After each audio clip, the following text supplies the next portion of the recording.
Number 10. Creating bonds. What good is creating bonds between other people? I mean, I guess it could help you in a fight where you could create a loving bond between, let's say, two enemies, thereby resolving a fight because now those two people don't hate each other, they love each other. But imagine how upset people are going to be when they find out that you manipulated them. I know Star Fox, aka Eros, the brother of Thanos, Eternal of Titan and former Avenger, has had to deal with some ire from those whom he tried to help by creating bonds between them, namely She-Hulk and Man-Wolf, which are two characters that you do not want to have mad at you, especially She-Hulk.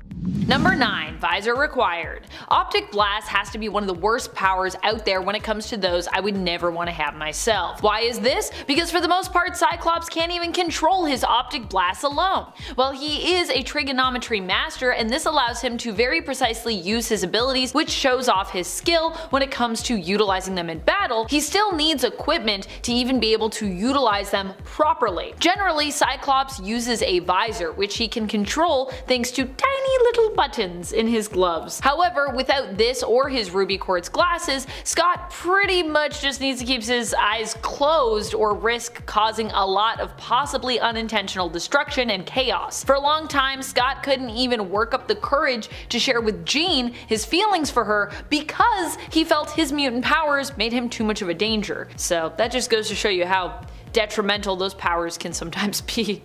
Number 8. Squirrel powers. While I love Dorian Green and definitely would love a chance at playing her in the Marvel Cinematic Universe, Marvel call me, were she to ever join the MCU of course, I also feel like having her powers in real life may be less desirable than how they're presented in the comics. Okay, so Doreen can communicate with squirrels. Awesome if you're joined by your furry friends in a battle, or if you perhaps need to scour the city for a lost item, which I've seen her do before to great success, or heard her do before to great success. But not so great when you happen to run into one lone squirrel at the park while out with friends and, you know, just start striking up a casual conversation. Most people are going to think you are completely out of your mind. Of course, Squirrel Girl is also supposed to resemble a squirrel with her big bushy tail and buck teeth, but even then, having her physical mutations would maybe make people less inclined to think that you were crazy when you talk to squirrels, but you would have to get all your clothes pretty much tailored to accommodate, you know, your giant tail. I always loved giant tails, but then I'm like, you know what? Having that would be probably kind of impractical for clothing. So either way, there's a bit of a downside to having Squirrel Girl's power set. Number 7. Like a rock. In many ways, this is actually a power that could save your life, and I'm sure for Ben Grimm is a power that has saved his life multiple times over. However, that doesn't mean that having rock skin is the best thing ever. In fact, there are a lot of downsides, and I'd honestly say probably more downsides than upsides, in my mind anyways. For many years, as a result of this very dramatic shift in his molecular makeup, Ben has constantly expressed how depressed he is. There have been moments when Ben has expressed an interest in permanently ending his life. Fortunately, he keeps those he loves close, and they have definitely helped to bolster his spirits over the years. He even recently got married to the love of his life, Alicia Masters. But even then, he can only live with her as a human for one day each year. Now, that can't be easy. Number 6. I know too much. Possibly one of the worst superpowers out there would be telepathy. While I do think psionic powers are super cool, this is actually one I never really want to have. We're talking about one of the most knowledge-focused powers out there. Telepathy. Telepathy is a power that many superheroes are well known for, including Martian Manhunter, Aquaman, who has used his telepathy powers before to communicate with marine life, Jean Grey, Emma Frost, and Professor X. The idea of being able to simply look into someone's mind to find answers you seek, or simply to know what they're feeling, is honestly pretty cool. However, the ability also brings into play a bunch of moral questions regarding privacy and consent usually. Personally, I would not want to know everything anyone around me is thinking. It's already sometimes I feel like hard enough being in my own head. I can't imagine what it would be like to, you know, be able to casually tune into someone else's head, or even worse, to be bombarded by other people's thoughts if, you know, you didn't have enough control over your abilities, which I believe at one point happened to Professor X, so I mean it can happen to you if you have telepathy. You could get overwhelmed. Number 5. Making ice cream. Yep. we're talking about the mutant known as Soft Serve. I'm sorry to make so much of this list mutant focused, but at the end of the day, they do have some of the weirdest and in some cases most horrifying powers, so we're talking about some of them. And I know there's probably a few that I haven't mentioned that you're like, oh, but what about this one?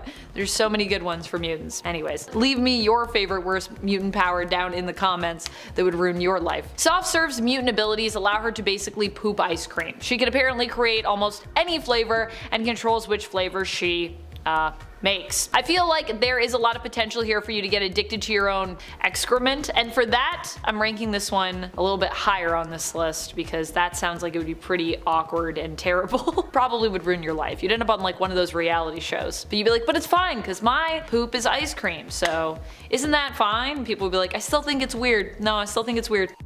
Number 4. Falling to pieces. There are only a few instances where this power is actually useful, and I don't even really know what those instances might be. But given the limitless possibilities of what can happen both in the real world and in the fictional world especially, I'm sure at some point these powers could be useful. But I can't think of an example of how exactly, which is why I'm ranking this one so high up on the list. We're talking about the powers of Arm Fall Off Boy, who basically has detachable limbs. How is this helpful? In most cases, it isn't. And what happens if you accidentally plorp one of your arms off and you can't slurp it back on again? That's really awkward. Just walking around like carrying your arm like, hey, just can't get this one back on, so how's it going? Number 3. Nothing but Tums. If I had this power set, I'd constantly be making sure my stomach was always as calm as possible. That's right, we're talking about Zeitgeist's powers of acid vomit. Even for Zeitgeist himself, his powers were considered to be less than ideal. When they first manifested, Zeitgeist was only a teenager out on his first ever romantic excursion with a girl who he struggles in the present day to remember the name of. It was during their very first kiss that his powers manifested, causing him to vomit acid onto her face, permanently scarring her apparently. This event was so traumatic, it isn't until Zeitgeist lays on his deathbed that he is finally able to remember her name. That's how much it haunted him. I wouldn't want to have to constantly worry about accidentally disfiguring someone with my vomit, and I wouldn't ever want to have to worry about having to constantly renovate and replace basically my entire bathroom or furniture if I, had a sudden upchuck that was unexpected. Never mind the fact that it's a lot of work, but that would also be pretty expensive, so either way this seems like a pretty terrible one. Number 2. Out of time. While bending time to your will sounds pretty awesome as a power and super useful in a fight, the reality is that once again having this power would be amazing, but of course, like many others on this list, we have to consider the issue of you not having control over it, which has happened before, which is why I'm bringing it up. In this case, I'm taking a closer look at Tempest. Tempest is currently a member of the Five on Krakoa, one of Marvel's most famous and celebrated mutant groups, and one of now their most famous and celebrated mutants because she's part of it. However, while Eva Bell has pretty good control over her powers right now, she wasn't always so fortunate, and as a result actually created a lot of pain for herself. She accidentally displaced herself in time and then ended up struggling to get back home. Giving up, she kind of settled down, trained, grew up, even started having a family. However, one day she then accidentally moved through time again and ended up losing this family completely, wiped from existence. That's just a reality of what you might go through if your powers allow you to mess with time.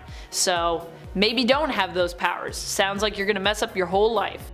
Number 1. Unlimited eggs. It's not so much what this power allows you to do that I think is not ideal, although that is just straight up weird in this instance. It's more about the position having this power puts you in. For this point on the list, we're talking about another member of the Five who currently has it pretty bad, unlike Tempest. I mean, Tempest, likely had it worse overall, I'd say, but that was in the past. Tempest right now is doing pretty good, I think. Egg has it bad in the present. Formerly known as Gold Balls, Egg's powers allow him to create, infertile eggs. These eggs can be used to resurrect those who have died, who are seeded within the egg and then basically are grown at an accelerated rate and then given the memories of the version of them that died. They're kind of like creating clones in a pod that you can give powers to. Considering that Egg can basically make a ton of these eggs for people to use later, this means he tends to be the one who is most often sacrificed on the team when needed. He's like one of the people that they're like, well, we can kind of afford to lose Egg and then we can just resurrect him later because he makes the eggs.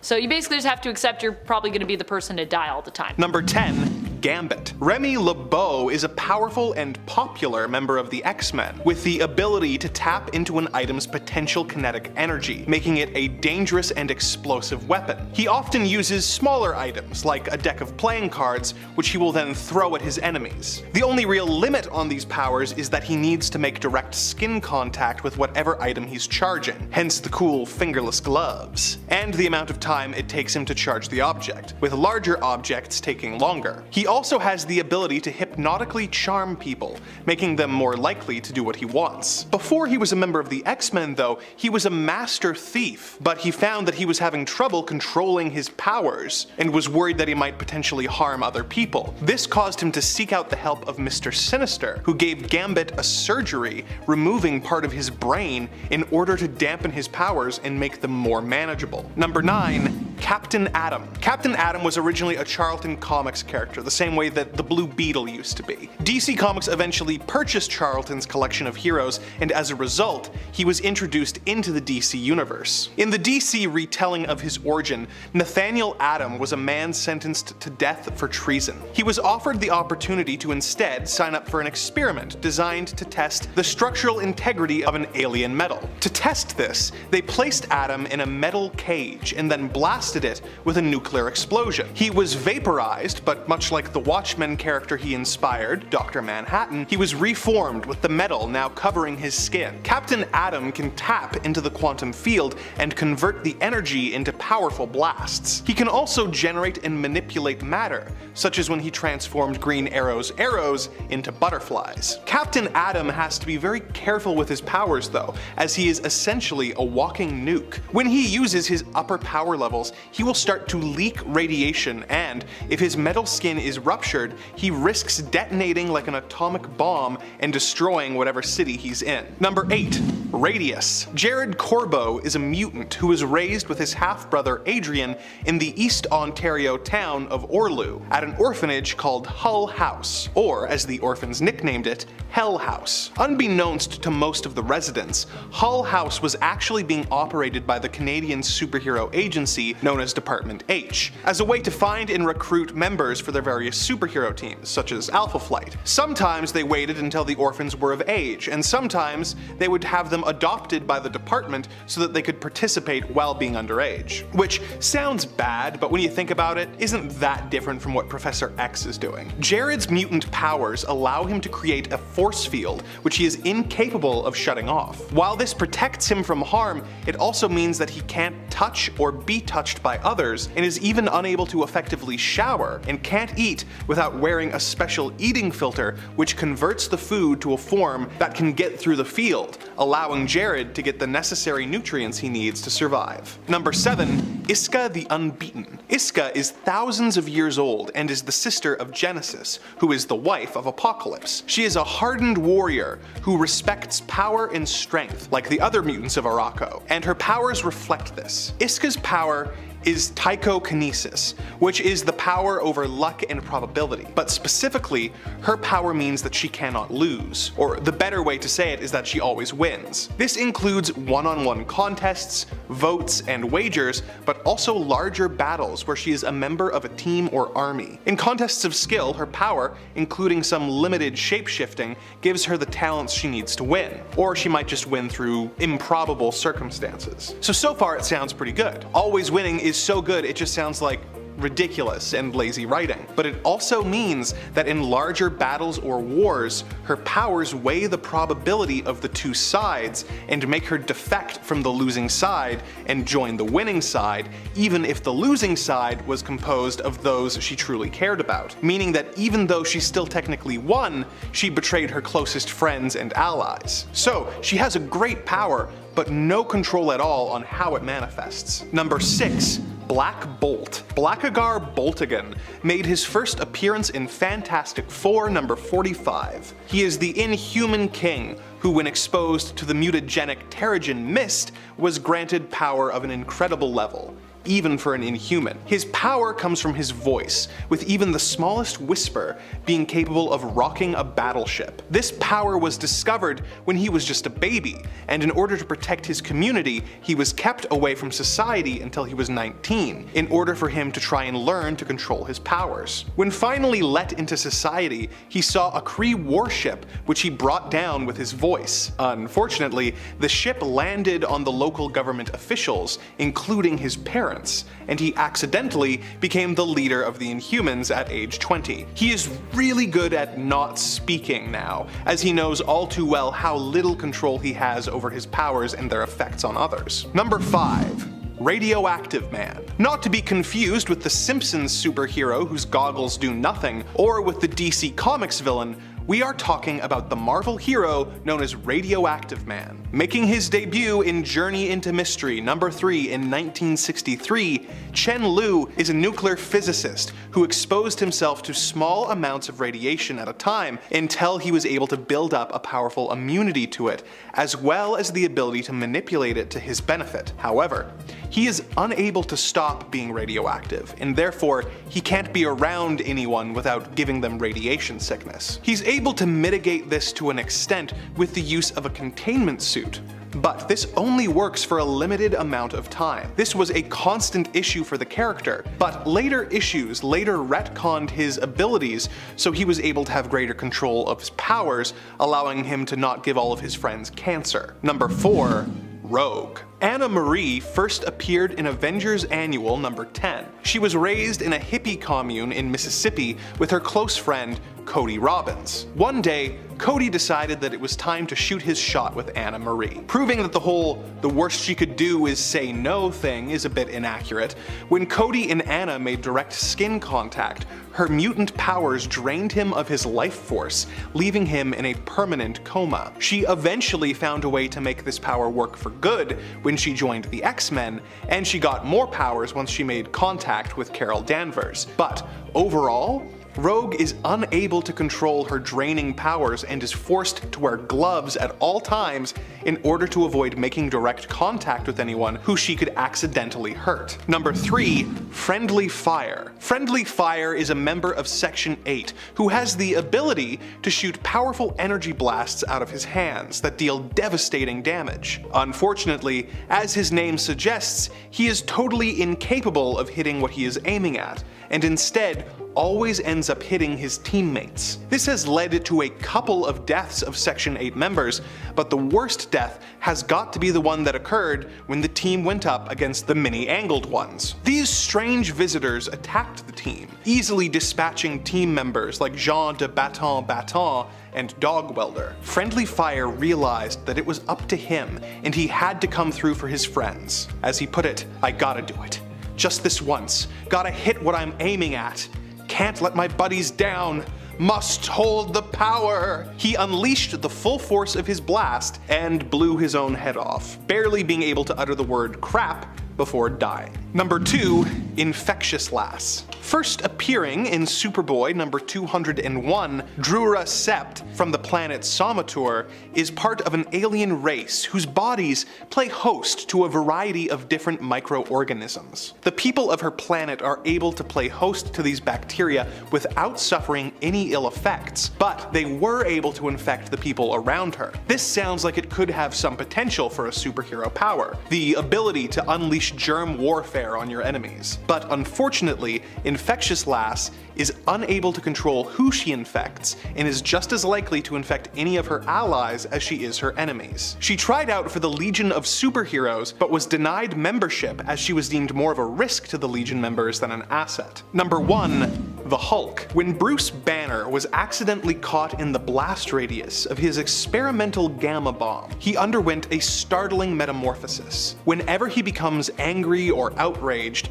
he transforms into the Hulk. The Hulk is of course a giant green rage monster who is prone to going on rampages and smashing things. Hulk is viewed as a monster by society, and by extension, so is Banner. Banner has to make constant efforts to control the beast within, Superman. But since it would be a boring comic if the Hulk never came out, Bruce constantly loses control and unleashes the Incredible Hulk onto the world. Number 10. Tattooed Man. Mark Richards was a former Marine who was presumed dead before showing up in Gotham as a killer for hire with the ability to make his tattoos come to life as projections, which then attack his enemies. He explains his powers as being due to a magic process called sin grafting, which takes the sins of his victims and makes them into tattoo monsters.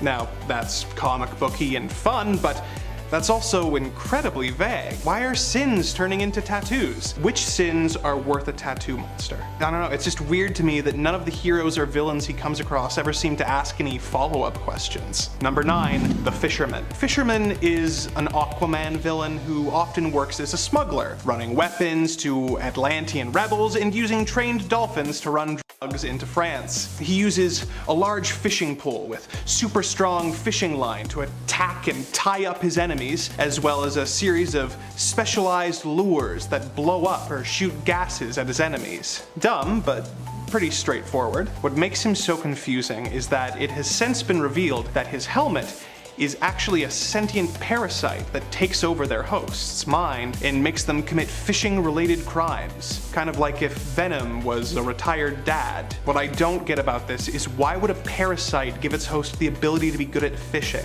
Was the parasite formed in a Bass Pro Shop? Backstory and the theme of this villain just do not match. In case you're thinking, maybe it was the host's idea to go with the hobbyist theme. Each time the parasite has bonded with a new host, that person has also taken on the identity of the fisherman. So it is the parasite's choice to continue with the fisherman theme. Number 8. Swarm. Fritz von Meyer was a Nazi scientist who came across an irradiated beehive and began experimenting on the bees, hoping that he would be able to control them to do his bidding. The experiment went wrong and the bees turned on him, devouring Fritz. As he was eaten by the bees, his consciousness was spread between all the bees in the hive. So he was granted control of the bees, but at a weird, twisty cost. He uses this ability to control bees, to form them into a body-like shape, and tries to cleanse the earth of all humans. He can also form other shapes out of bees and use them to attack people. I don't get it. I mean, radioactive or not, why would getting eaten by bees, who only eat pollen, by the way, cause you to become a hive mind? Look, he's a very visually interesting villain, but he raises a lot more questions than he answers. Number 7. Mr. Mxyzptlk. Mr. Mxyzptlk is a fifth-dimensional being who has developed an obsession with Superman, and he likes to spend his time harassing the Man of Steel and putting him through various ordeals for his own amusement. He can fly, teleport, and create essentially anything he likes just with a thought. He's also a character with cosmic awareness, sometimes speaking directly to the reader as though he's aware of his place in a comic book. A lot of his powers are explained by saying that he can manipulate reality. However, what's weird is his weakness is that if someone tricks him into saying his name backwards, he's forced to return to the 5th dimension for 90 days and undo any damage that he caused. Look, if he can do what he wants, why does that work? This is a creature that can bend reality to his will, yet he's repeatedly brought down by saying a word. Is this self-imposed? Is he just trying to be a good sport? Neither would surprise me, but the only thing I know for sure about Mr. Mxyzptlk is that nothing he does really makes sense. That's kind of the point. Number 6. Polka Dot Man. Although he doesn't technically have superpowers, this villain's gimmick is too confusing not to get into. Polka Dot Man commits crimes by tearing off the various colored dots on his costume, throwing them, and then letting them expand and morph into the various gadgets that he needs. For example, he can tear a dot off, transform it into a buzzsaw blade, and throw it at Batman and Robin as he escapes on a flying saucer, as he does in his first appearance in Detective Comics number 300. Well, I can suspend my belief when I see Batman pull whatever he needs out of his utility belt. The idea of Polka Dot Man being able to carry around full vehicles on his costume is just too much. What makes it even more confusing is we've never received any explanation for how this works. His origin and powers were altered and frankly improved in the live-action adaptation of The Suicide Squad, where it was revealed that his mother had been a scientist at Star Labs who had exposed him to an alien virus in an attempt to give him superpowers. This resulted in him being able to cast glowing flame-colored dots that destroyed whatever they came into contact with. Number 5. Video Man. Video Man first appeared in Spider-Man Family featuring Amazing Friends number 1. He is a giant, two-dimensional, 8-bit creature that only yells video game phrases like "Destroy all combatants!" He can shoot energy blasts from his arms that can blow up whatever they hit, which I can get on board with, but what makes him so confusing is that we're given zero context or explanation as to who or what he is or where he comes from. He just shows up and attacks Spider-Man and Iceman. At first I thought maybe he'd actually escape from an arcade game, but once he's destroyed, the heroes discover an internal processor unit, which implies that he was created by someone and designed for the purpose of destruction. But who created him? More importantly,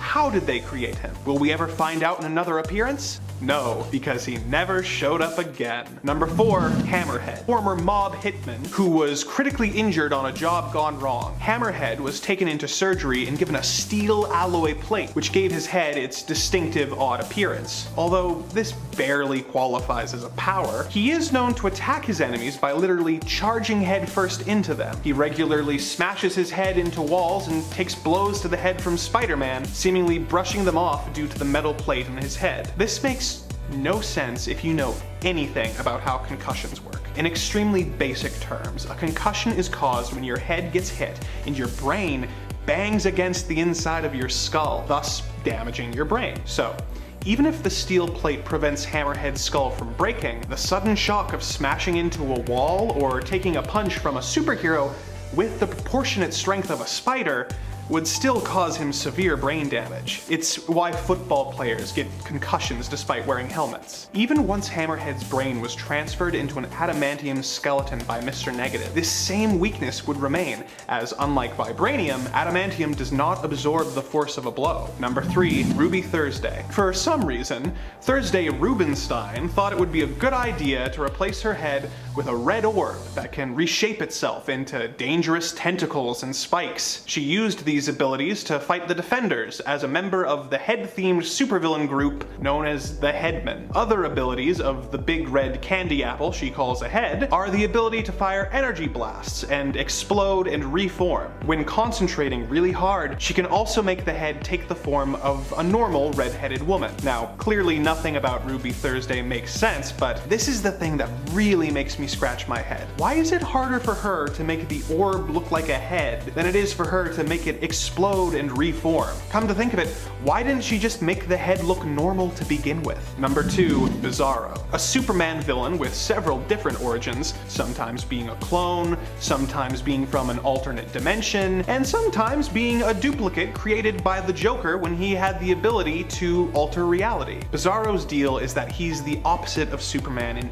every way, including his speech. For example, if he was hungry, he would express this by saying something like, "Bizarro am full and no want pizza." He has superpowers, but in true Bizarro fashion, they manifest themselves as backwards versions of Superman's. So instead of heat vision and Arctic breath, Bizarro shoots ice beams out of his eyes and blows fire. What makes Bizarro's powers so confusing is the inconsistency that comes with them. His whole gimmick is supposed to be that he has the opposite powers of Superman, yet unlike Superman, he still has super strength and speed. You might think that I'm reading too much into this, but in All-Star Superman number 8, when Superman visits the Bizarro world, he sees a Bizarro version of the Flash who boasts that he has a top speed of 2 inches per hour. So, by this logic, Bizarro should be weak and unable to fly, yet he still manages to consistently hold his own in fights with Superman. As Bizarro would put it, that makes perfect sense. Number 1. Kangaroo. When he was a child, Frank Oliver was obsessed with kangaroos. He would study them from a distance and even spent time living among them so that he could learn to mimic their abilities. When he grew up,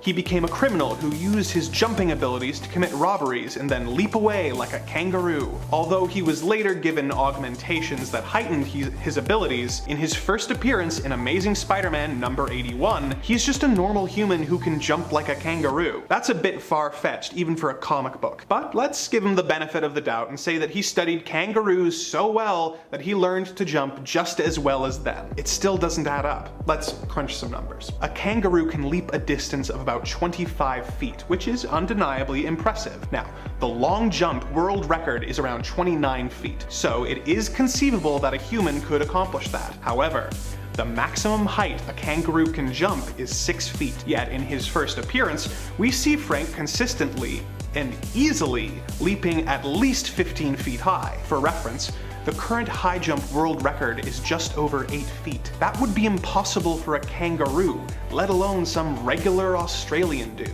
Coming in at number 10 is Iska the Unbeaten. This spot could as easily been taken by Domino, as Iska also has a form of limited psychokinesis, which is probability manipulation, or also known as the power of luck, which is probably one of the most unexplainable powers because we can't even say that luck is for sure a real thing. But Iska takes it one step further into ridiculousness with the power of being literally unable to lose. Iska has the power to always win, no matter what, whether that is individual one-on-one contests, votes, or wagers, or larger battles where she is a member of a group. In contests of skill, her powers might give her the talent she needs to win, or she might just win through, quote, improbable circumstances. In larger battles or wars, her powers detect the probability of both sides winning and have literally led her to defect from the losing side and join the winning side, meaning she still personally wins. It's not that we don't understand it, it's that it can't even properly be explained without sounding utterly ridiculous. Love Iska the Unbeaten though, great character. Number 9, Rainbow Girl. She is the first superpowered individual on this list affiliated with the Legion of Superheroes, but she definitely won't be the last. The team seems to be just a sticky flytrap for all the random and wacky superheroes out there in the universe. Unlike some others though, Rainbow Girl didn't actually make it onto that team as her powers were deemed not useful enough. Instead, she made it onto the Legion of Substitute Heroes, which I'm assuming is the Legion that villains either don't listen to, or the Legion that just puts on a movie for villains to watch instead of just teaching them.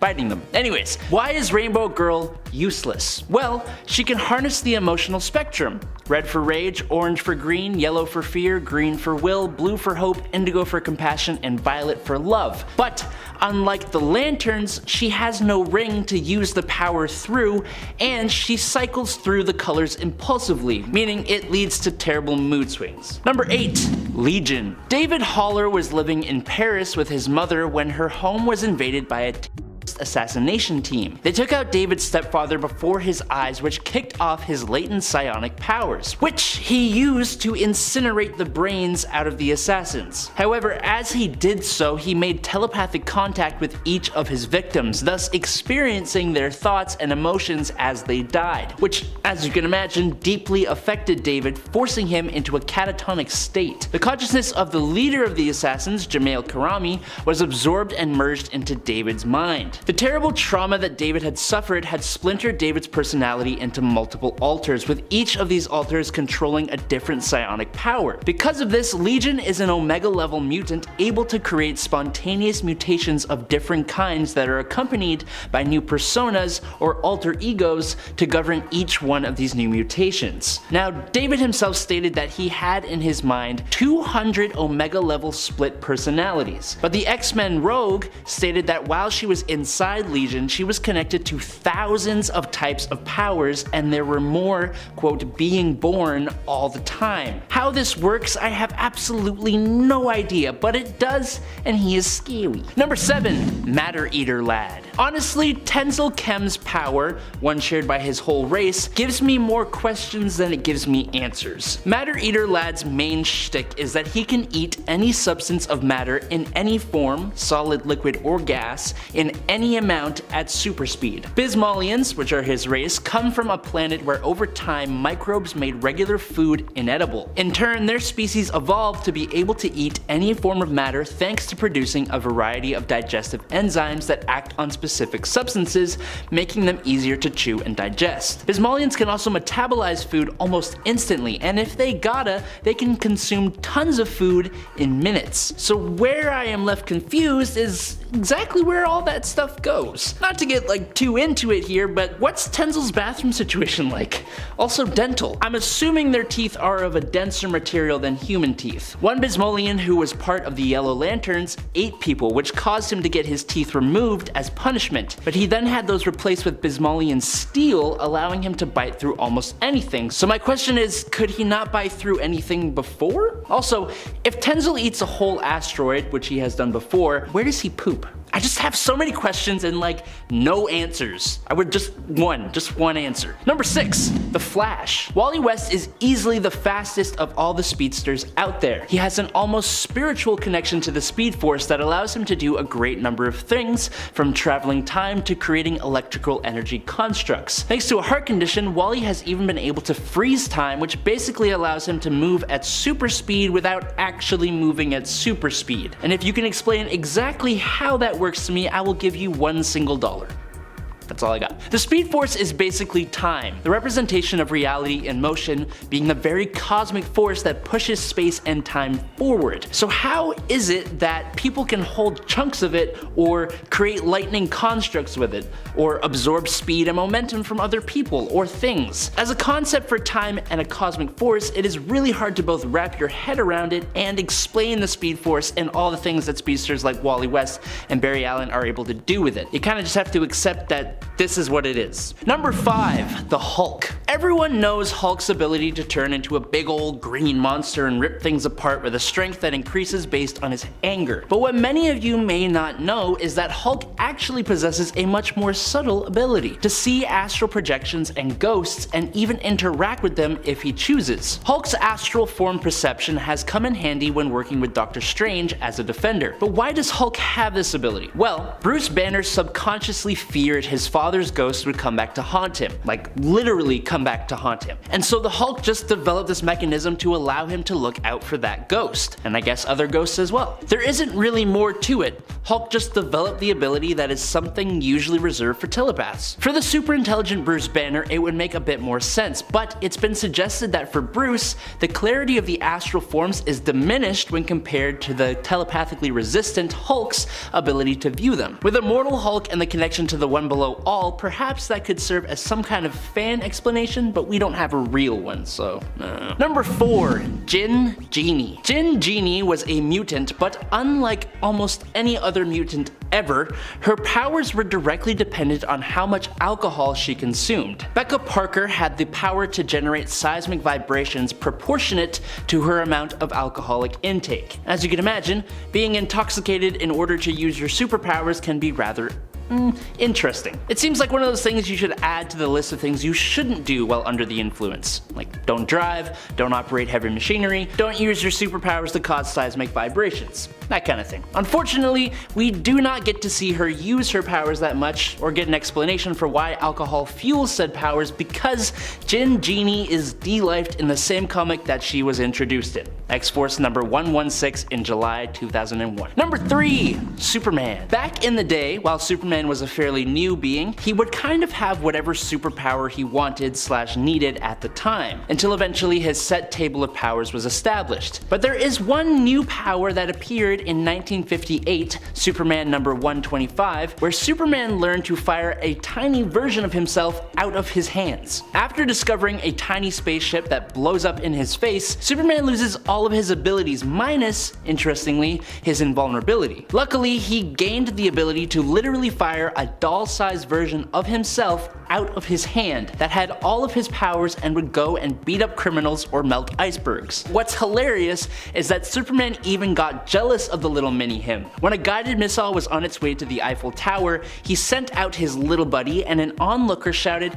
"How cute!" To which he said, "Cute? What nonsense!" Fortunately for Superman, his mini-me was destroyed by a kryptonite meteorite and Superman's powers were restored to him. Number 2, Color Kid. Ulu Vac from the planet Lupra is the hero known as Color Kid, and his name does indeed suit his abilities. Vac was struck by a multicolored beam of light from another dimension that granted him the incredible power to alter the color of objects and people, and that is literally all he can do. It's stated that this power is probably caused by him changing the spectrum of light around the person or thing, but there are no real explanations given. It also does absolutely nothing for him or anyone else. Color Kid decided to use this power to go and audition to be a member of the Legion of Superheroes, and what do you know, he was rejected from the team and his powers were deemed useless. While it may be true, it feels a little bit mean, but at least he got in with the Legion of Substitute Heroes, so there's that. And in at number 1 is El Guapo. Robbie Rodriguez, who goes by El Guapo, is a mutant from the Marvel Universe. But that kind of opens up a whole bunch of questions because Robbie doesn't seem to have any powers of his own, unless you consider his symbiotic relationship with his flying skateboard a superpower. His wiki page refers to this as a idiosyncratic manipulation, suggesting that Robbie actually has total control over his skateboard. But the problem with that statement is that his skateboard also acted with a mind of its own, like when it beat him up for cheating on his girlfriend. Now,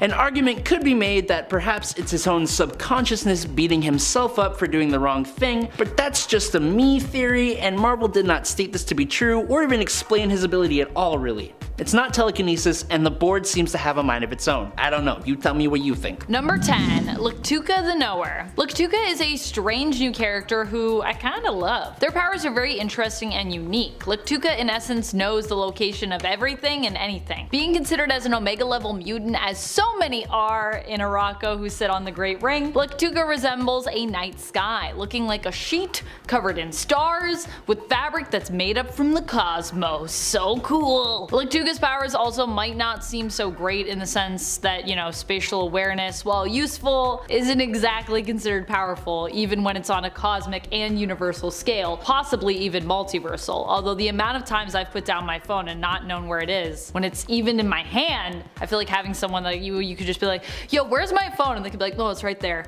That would be pretty useful. However, when combined with the powers of a teleporter, while still strange, Luktuka's powers could be seen as exceptionally great, because then you can just like teleport anywhere. It's crazy. Number 9, Cypher. Cypher has what some people believe to be a pretty horrible mutant ability, especially when it comes to combat. Personally, I would kill to be able to subconsciously translate any written or spoken language, human or alien. He can also subconsciously understand body language and intention, as well as decipher codes and computer languages. After he was resurrected, and also so Marvel could make him actually useful, everything he sees is interpreted into language, basically making him able to read life. Everything I just said is strange enough, but I can wrap my head around it to some degree, I guess. But don't you dare sit here and tell me that this man can speak binary code. In New Mutants Volume 3, number 14, a guy operating a mech comes upon Cypher during a battle, and Dougie Boy speaks to the mech saying, "Hello, you don't have to do this. You know, I can set you free, show you how to think for yourself." The dude operating the mech understands him, since he's speaking English, but for some reason, the mech, which isn't artificial intelligence, also understands him, boots the operator out, and begins talking in zeros and ones.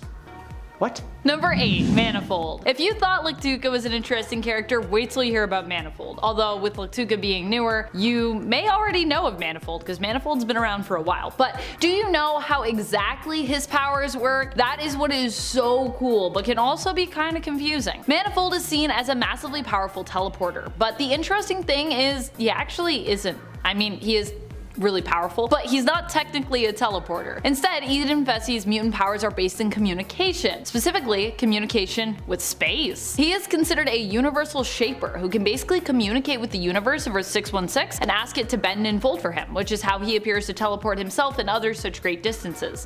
But really, it's just talking. Number 7, Thumbelina. Christina Anderson has an ability that quite a few characters in comic books have.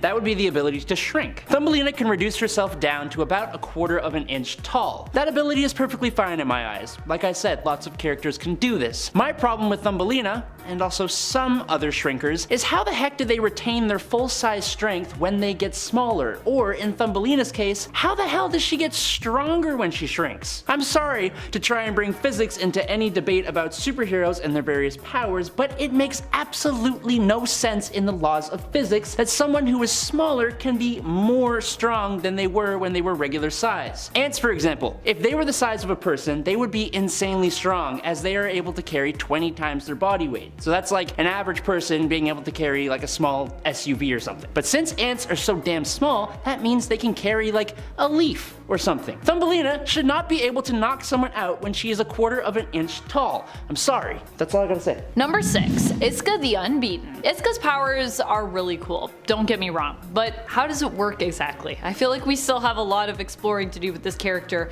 before we can really firmly answer that question. I've been reading Iska since she came into the comics and I'm still confused. Iska made her first appearance during the 2020 X-Men series, appearing in a tie-in issue to the X-Men crossover event 10 of Swords, which I still personally hold a great fondness for. As such, I also hold a fondness for this character, the sister-in-law to Apocalypse through his mutant wife Genesis. Iska is a mutant of the long-lost mutant island of Araco, and her powers allow her to always win, but sometimes they also force her to always win, like against her will, and then other times, betting against her even can affect the result of a contest, even if she herself isn't involved in that. How does that work? Her powers also do not just extend to physical fights, but all means of competition. So like, if you're, I don't know, doing a coin toss with Iska, she gotta win. Number 5, Tag. Okay, I actually kinda wish I had Brian Cruz's power. It just seems like the perfect chaos creating ability. Tag's ability, known as the Pariah effect, allows him to use a form of telepathy when he touches someone that causes the target to emit a psionic signal, which would make them a target for others to run away from or to run towards. Whichever way people would run, they would do it while being fully aware of what they're doing, but unable to control themselves. If they were being controlled to run away, they would continue to do so until they were about 100 feet away. But if the signal caused them to run towards whoever it is, then they would dogpile on top of the target. What's strange is that he could also control who was affected by the ability, like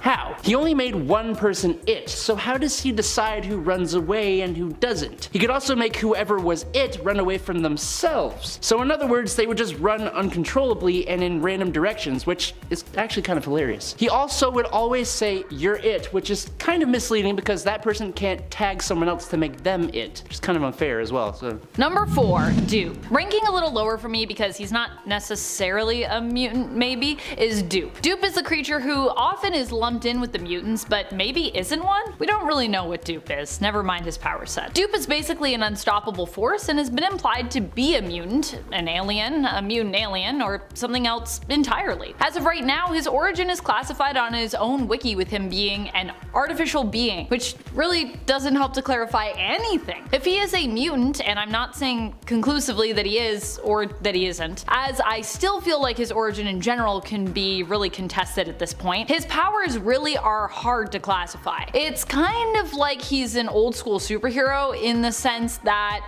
he seems to have powers for whatever task he needs to accomplish at the time, including resurrection, the power of funk, love eyes, breaking the fourth wall, moving between panels, and even magic. Dupe has been spotted seemingly fighting alongside the mutants as recently as the AXE Judgment Day event, implying that he is at least allied with Krakoa. For those of you that don't think he's a mutant, I still kind of think he might be. Who knows? Number 3, Hijack. The mutant known as David Bond has the oddly specific ability to control vehicular mechanisms with his thoughts. Basically, this is a form of technopathy, and he has been able to control automobiles and shield helicarriers, starting their engines, steering them, and even opening their doors. He has also been shown to be able to control high-tech suits of armor. Now, this kind of leads me to have more questions than anything else. Like, can he control motorcycles? What about bicycles? Rollerblades? Does the vehicle need to have an internal computer? What's the deal with opening and closing car doors? Does that not count as a form of telepathy? Why can he control high-tech suits of armor? What if a car has mechanical issues? Can he tell? Does the vehicle need to be in complete functioning order? Does it need to be able to turn on? I have so many questions and like no answers. Number 2, Ice Cream. Ice Cream. Oh boy, what a wonderful weirdo this is. You know how much I have a strange affinity for mutants who have eye-based mutations and visual power sets if you're, you know, usually on this channel, and if you are usually on this channel, you should subscribe if you aren't already. But despite the I in Ice Cream's name, he is not one of those. Instead, his mutant power seems to be that he can turn himself into ice cream. Get it? Ice cream.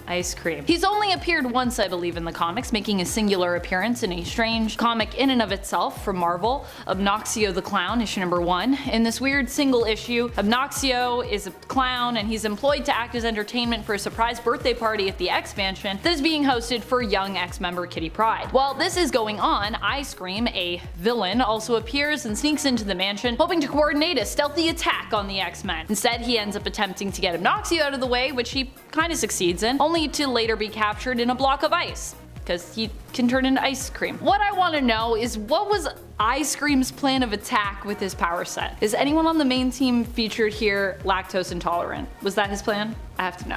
Number 1. El Guapo. Tell me that someone, thanks to genetic mutation, can fold space or speak binary code or always win, and I'll look at you sideways, but I'll nod and walk away. But you tell me that some guy named Robbie Rodriguez, thanks to a genetic mutation, has no actual powers of his own, but instead has a symbiotic relationship with a superpowered flying skateboard, which followed his mental commands and sometimes even seemed to have a personality of its own or acted on his subconscious thoughts. I'm sorry, I'm out. I'm done. Where did the skateboard come from? How did he discover this ability? When did this mutant power activate? Can he do this to other skateboards or inanimate objects in general? You can't just give someone the most unique and insane mutant ability and explain none of it. Number 10. Exceptional.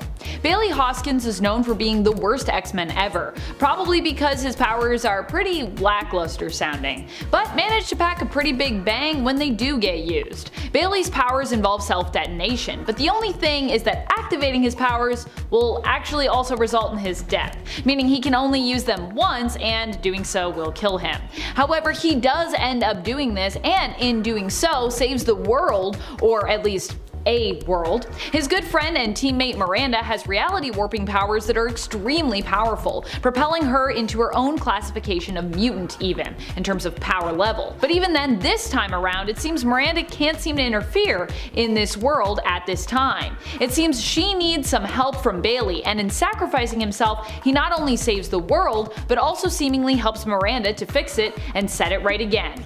Or potentially erase it. That's kind of what it looks like happens at the end. But maybe that's how you fix it. Just wipe it. Number 9. Funny Man. Funny Man is an odd superhero who is historically actually pretty significant, despite how weird he may seem. He's not just powerful for how much of a goofball he is powerful in a historical context, which I think means he deserves this spot. Also, I'm not sure if we've ever mentioned him on the channel. As far as I can recall, I haven't at the very least.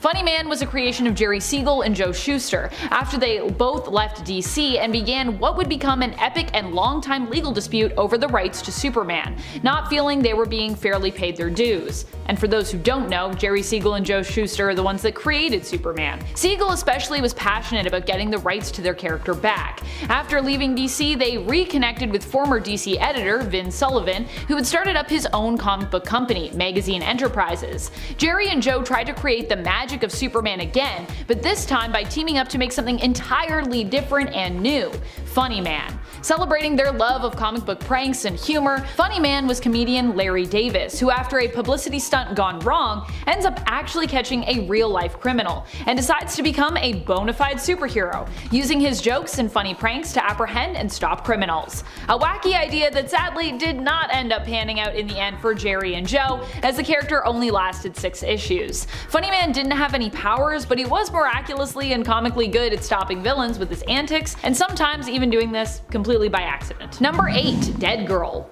I think one of the weirdest things about Dead Girl is that her whole thing is immortality, as she's already dead and basically can't die, with her mutant powers activating only after her death. And yet she did die in the comics, possibly due to a disease which ultimately caused her to fall apart from decomposition. That is the one thing she's meant to be good at, not dying, and yet it happened.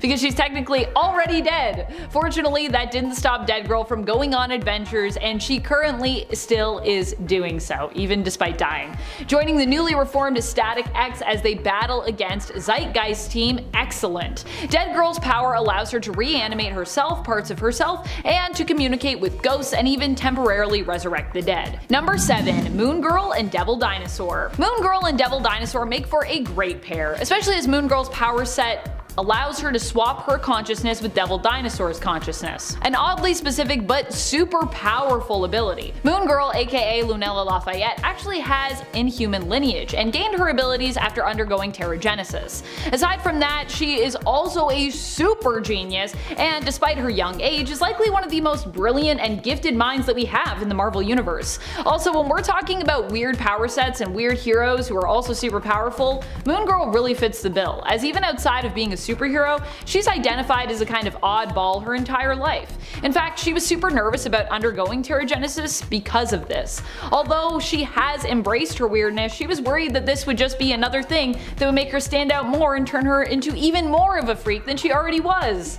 Aw, Lunella. I identify a lot with Moon Girl. I feel like she's such a cool and underrated character. Number 6. Elasti Woman. Elasti Woman. I love Rita Farr. She is one of the members of DC's Doom Patrol. In the show Doom Patrol, Rita might struggle to utilize and control her powers, still afraid of them and of her appearance while using them, as well as becoming, permanently stuck in her kind of creepy elastic form that she has in the show. But in the comics, Elasti Woman has learned to master her abilities. Rita gained her powers while she, as a Hollywood actress, was working on a set in Africa. She was exposed to volcanic gas, which allowed her to change the size of her body and limbs at will, also having the ability to stretch her limbs. John Byrne's interpretation of the character was also able to alter the size of objects just by touching them. And the current Prime Earth continuity version of her also has shapeshifting abilities. I also feel like DC's Doom Patrol series does a great job of capturing what shapeshifting or stretching powers would be like in real life, and kind of the whole horror and body dysmorphia aspects of them. Possibly it's one of the best live action interpretations of this kind of power set I have ever seen. Also, if you aren't watching DC's Doom Patrol, what are you doing with your life? Go watch it. It's so good. Number 5. Multiple Man. Multiple Man has a strange and yet awesome power. He can create duplicates, often referred to as dupes for short, of himself, and use them to do and learn all sorts of things. Why learn? Well, because when he absorbs these duplicates back into himself, he also gains all their memories and knowledge, as long as he gets to absorb them back, that is. We've seen a lot of weird stories with Multiple Man because of this part of his unique power set, including one where he had a baby with his girlfriend Siren, but because he had actually sent a dupe to sleep with her on the night the child was conceived, when he first went to hold their newborn child, because it was actually a product of a dupe, it got absorbed back into him. Lots of weird things about that. Well, that whole scenario. And then there was the time that he secretly sent a dupe posing as him, I mean technically they're all him, but they're not the real him, to hang out with Layla and their son together, Davy, when Davy took his first steps. This dupe tragically died during an attack on Madrox's lab in X-Corp, so he wasn't able to actually absorb him back, and therefore lost those memories forever. Ooh, sad, weird. Kinda awful, Jamie.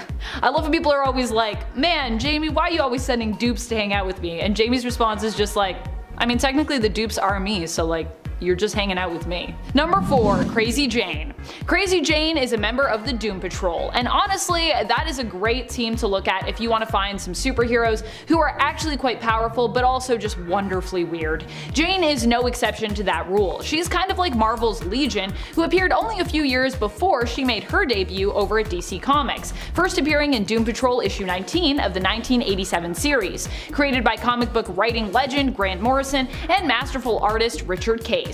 Crazy Jane is Kay Chalice, who within her has at least 64 personalities, each with their own personas and their own power sets. While this means she has a lot of power at her fingertips, the challenging thing is that Jane often struggles to find balance with the various personalities residing within her, and has demonstrated various levels of control over them, and they over her. Number 3. Squirrel Girl. Squirrel Girl is also one of the most ridiculous heroes when it comes to her premise and her power set. Although really what makes Squirrel Girl, aka Doreen Green, so strong of a hero, so powerful of a hero, and of a character, is her likability and her approach to heroism.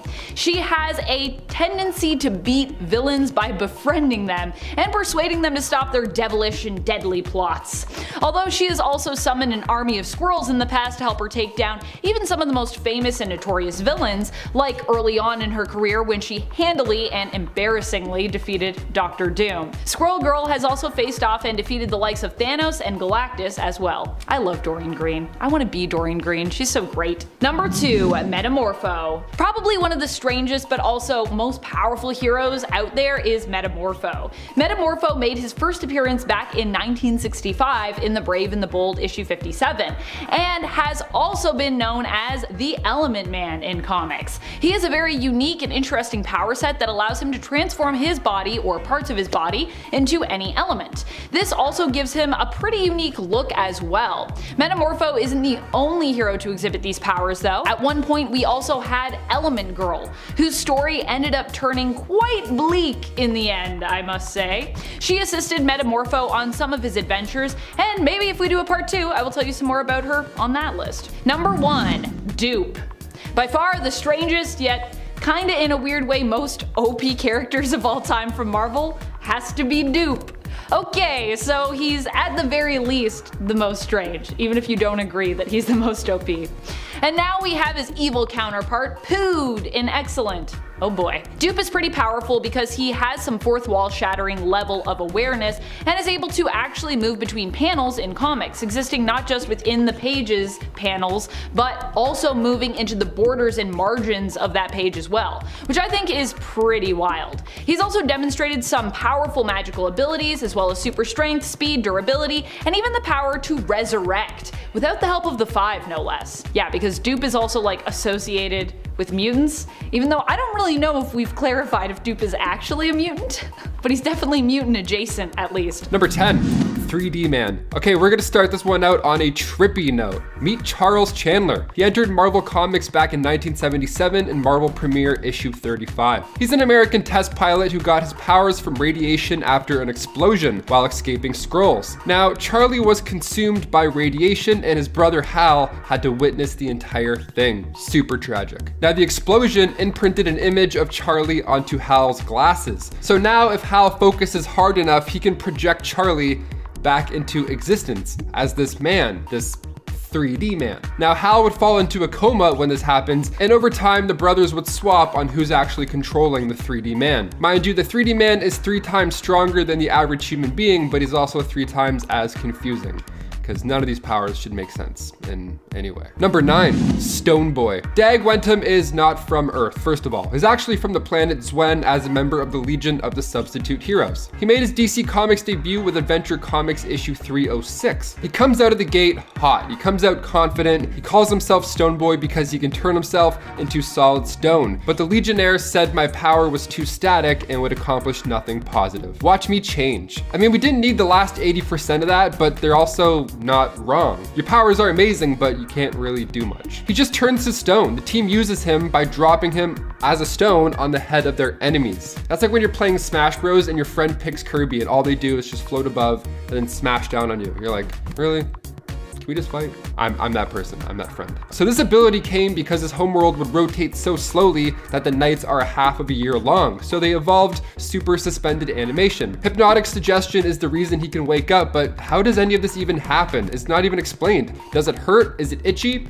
Oh, it must be so itchy. Number 8, Matter Eater Lad. Matter Eater Lad, okay, he comes from the planet Bismol, not like Pepto-Bismol, which you may think it should be after reading this, where microbes made their food inedible and the population soon had to evolve or starve. Now they didn't turn into farmers, they didn't create new food, they did however gain the ability to eat any and all matter. So now we have Matter Eater Lad, aka Tenzil Kem. He was part of that same crew with Sunboy and Stoneboy, you know, that fantastic Stoneboy we just talked about. The dude introduces himself to the team when he eats an old ray gun. He even says yum yum, like he likes the taste of an old ray gun. The team actually decides to use them. They're like, okay, well he could just literally eat our way to freedom. And then even in the thought bubble, it shows him like eating a jail cell and they're like, yeah, He's not wrong.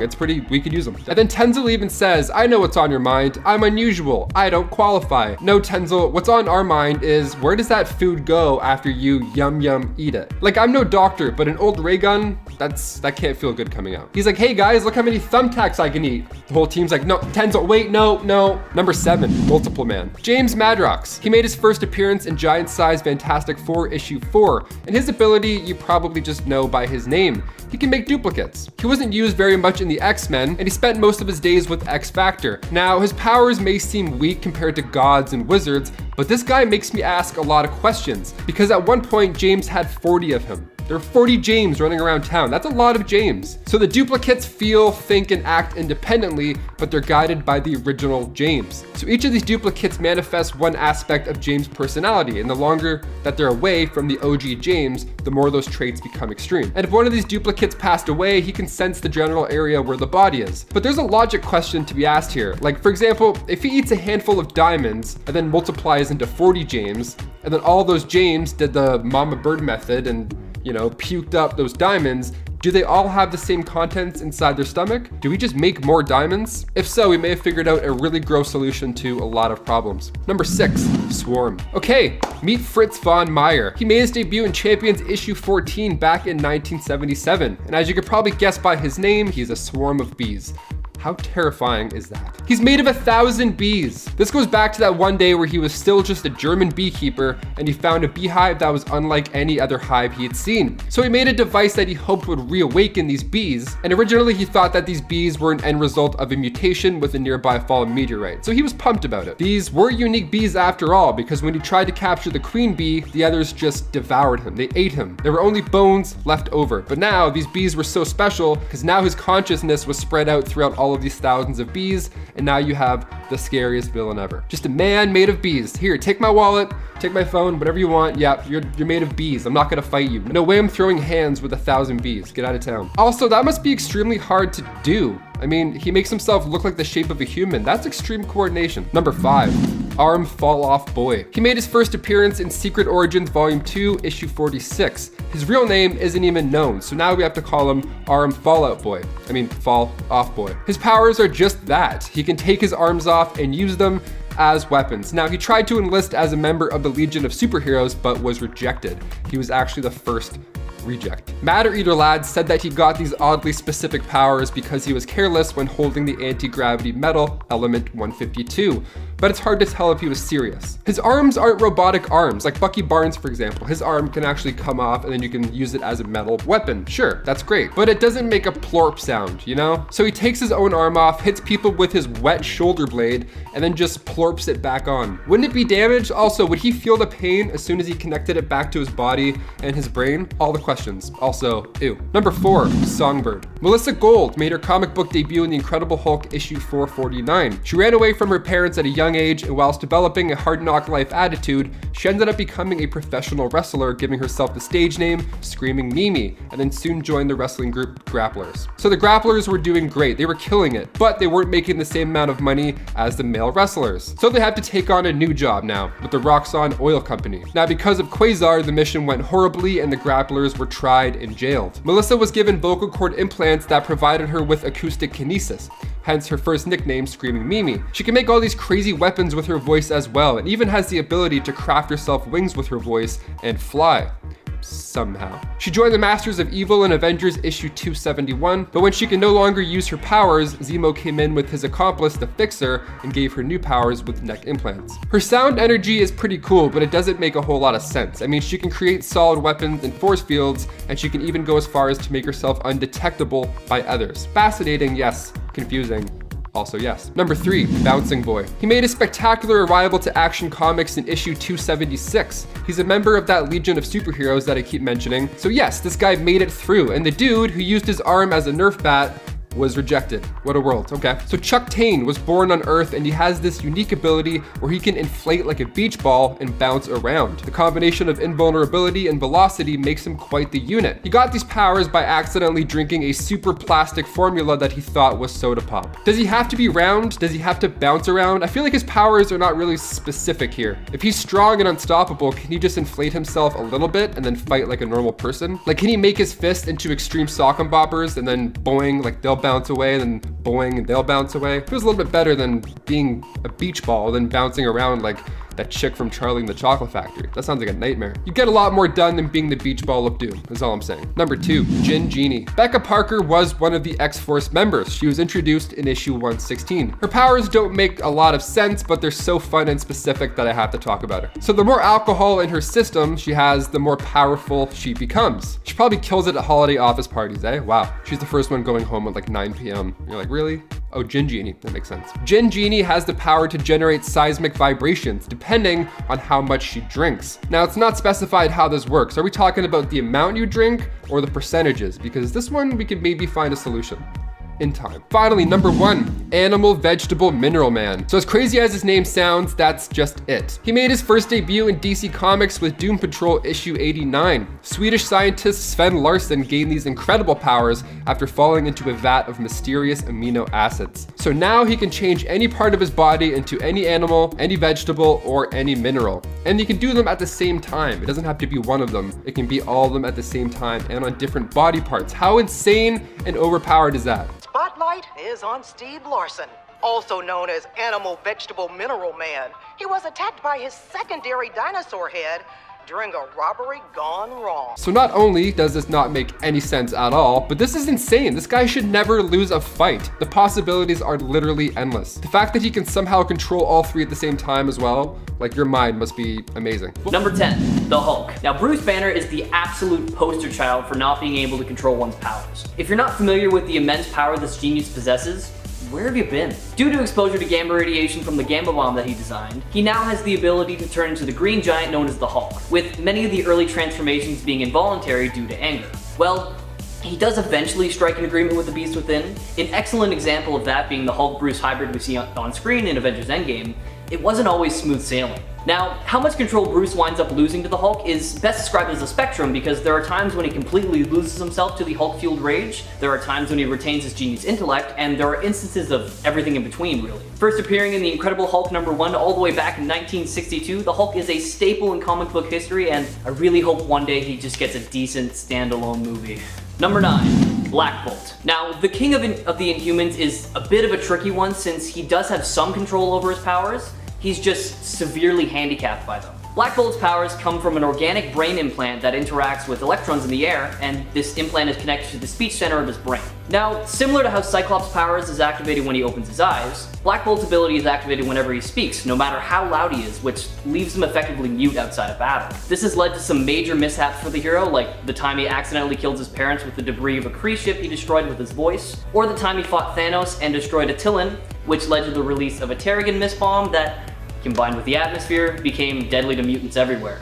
So, although he does have control over his voice, that doesn't mean that he's able to control the sheer power of his abilities. Check him out in his first appearance, Fantastic Four #45 in 1965. Number 8, Citizen Steel. DC Comics' Nathan Haywood had a promising football career until a severe injury required him to have one of his legs amputated. Following an attack by the Fourth Reich, this was meant to wipe out the entire Haywood bloodline. Nathan was infected by the metal blood that came from one of those foes, and for reasons that were never really explained, Nathan's body absorbed the metal, and in addition to him growing back a new leg, it made him a superhuman.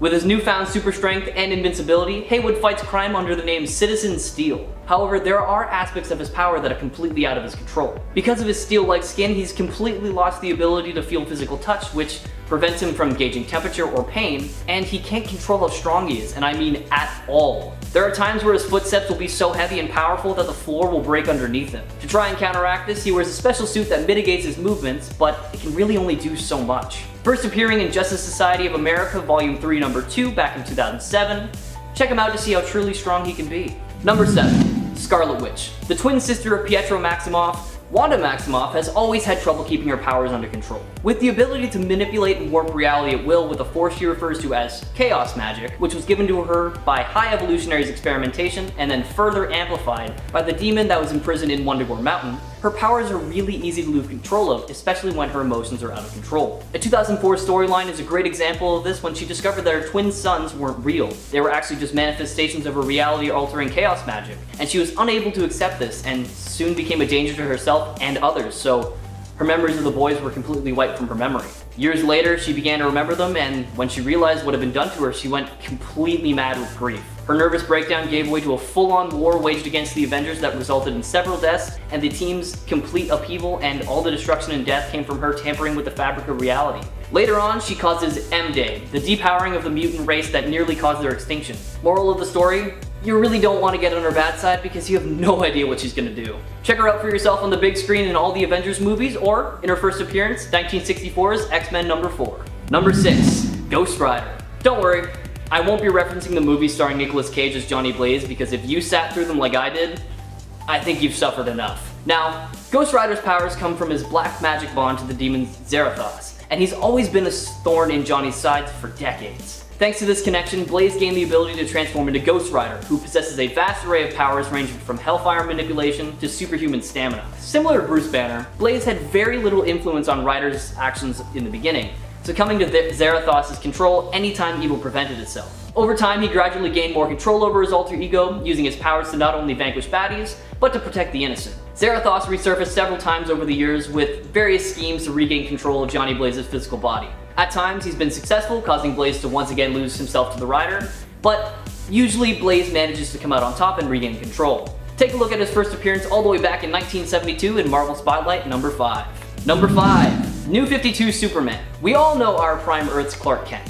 So let's take a look at another version of the superhero that didn't stick around for too long. Now, possessing many of the same powers, there are many things that led to this demise of this version of Superman. One being the use of a new power he dubbed the Solar Flare. This power released a massive blast from his body, using every last bit of solar energy stored in his cells. The devastating power alone made this ability a very useful one, but it left Clark powerless for 24 hours after each use, because his body needed time to reabsorb the sunlight.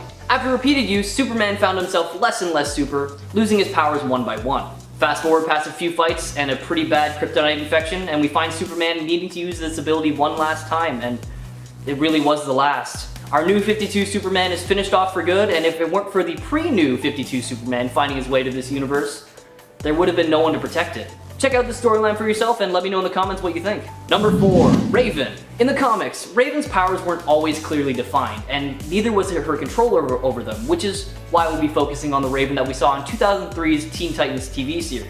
Born the daughter of the demon Trigon and the human Orella, Raven was primarily raised by monks and was taught to use her powers and abilities, as well as learn to keep her emotions in check. Now, upon learning that one day she would be used as a key element in her father's eventual takeover of the universe, she ends up fleeing to Earth, hoping to escape the fate where she eventually joins the Teen Titans. In the cartoon, it's clearly stated that her powers are dependent on her emotions, so the reason she acts so cold is to keep her abilities in check. But despite her attempts, Raven is still human, well, half human, I guess, and her emotions get the better of her a few times in the series. In the episode Fear itself, when, after watching a scary movie, Raven's fears were manifested as a real beast that haunted the Titans' towers, and in the episode Switched, we learn of the connection between Raven's powers and her emotions when Starfire, in Raven's body, causes havoc in her chaotic emotions. Now, it really makes sense why Raven meditated so much throughout the series, and man, do I miss that show. If you haven't watched it, please do yourself a favor and find it on the internet. You will not regret it. Number 3, Friendly Fire. Now, little is known about this DC Comics character, other than that he's not the best hero. With the ability to shoot blasts of fire and energy from his hands, you'd think that he would have learned to aim early on, but alas, he seemed to have skipped that step. He was a terrible shot, so he consistently hit his friends and not the villains, making the name Friendly Fire make sense. Once a member of the hero team Section 8, which was basically a big old group of losers. I mean, come on, their members consisted of a guy who carried around a window to throw at people and another guy who welded dead dogs to villains. He kind of looked like a superstar compared to those guys. His final adventure was probably the worst out of all of them because instead of hitting the villain with his powers, he ends up blowing his own head. Check out this tragic yet hilarious story for yourself in 1997's Hitman number 18. Number 2, Franklin Richards. Known as Powerhouse, Franklin Richards is the son of Reed and Susan Richards, and We've all learned by now, being the child of two mutants usually leads to some crazy strong powers that are impossible to control. Considered an Omega level mutant, Richards possesses a ridiculous number of powers, which earned him the title of the most powerful mutant ever born. Because Franklin's powers manifested at a young age rather than during puberty, as with most mutants, his control over his abilities wasn't always that great. In fact, Franklin once defeated Ultron when he accidentally released a wave of psionic energy as a result of Ultron's radiation. He also once resurrected Galactus, created a villain known as Modulus when he felt jealous of his newborn sister, and even transformed Ben Grimm back into the Thing to rescue him from an Asgardian warrior. This kid is truly not someone you want to mess with. Why not check out his story for yourself through his first appearance in 1968's Fantastic Four Annual number 6. And number 1.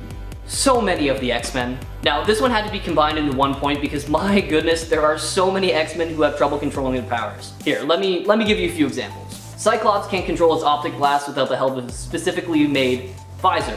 Beast keeps mutating into various furry forms. Wolverine's lost his healing factor countless times and has even died because of it. If Rogue touches anyone, she involuntarily takes their powers and even their lives if the connection isn't prolonged. Meryl once lost the ability to control her excessive bone growth.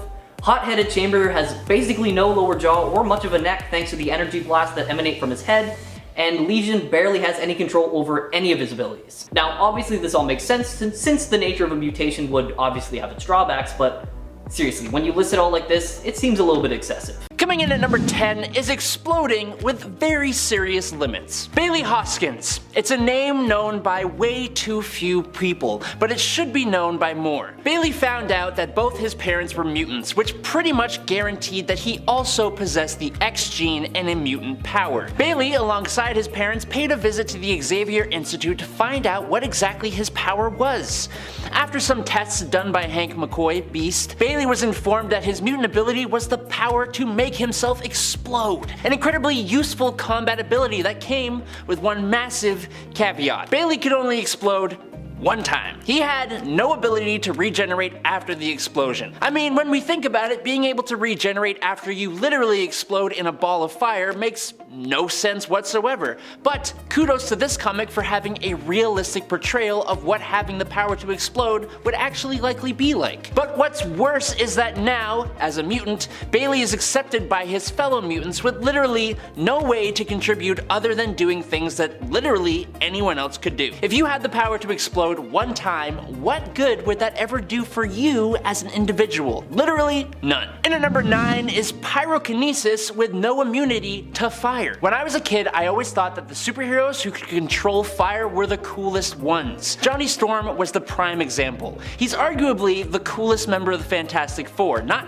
temperature-wise, obviously. But at that younger age, I never actually questioned whether or not the characters were impervious to flame. I just assumed that that comes with the power. Well, I was wrong. Mutants like Pyro can control flame, but are hurt by any flame they aren't actually controlling. But his Ultimate Universe counterpart, this was not the case, and he was actually covered in tons of scar tissue from the use of his own powers. Any flame he controlled also burnt him. I also believe there is an unnamed mutant from the Xavier Institute who could set herself on fire but was completely susceptible to the burns she would receive. Although for the life of me I couldn't actually find the comic book she was a part of, so if any of you know who I'm talking about, I think she showed up for like one panel, let me know down in the comments below. Either way, that would be an absolutely horrible power to have. And at number 8 is a quasi-sonic scream. Black Bolt of the Inhumans is 1, surprisingly useless, but 2, has one of the most destructive abilities of all his people. A single itty-bitty whisper from this guy could level an entire city, or cause dormant volcanoes to become active again, or shake entire continents apart while creating tremors on the other side of the planet. A full-on hypersonic shout? That has been able to completely destroy entire celestial bodies. I'm talking about planets and moons and all that kind of stuff. This means that Blackagar Baltagon had to go through rigorous training and a huge level of self-control to make sure that he never unintentionally destroys everything he loves and cherishes. But I got a couple questions here. What if he sneezes? What if he coughs? What if he gets hit and accidentally lets out like an involuntary sound? What if there was one of those contests run by a radio station where you knew the answer and you had to call in to claim it? Look, people live their lives not being able to talk, but to make no sound whatsoever? Do you know how hard that would be? I would not want this power.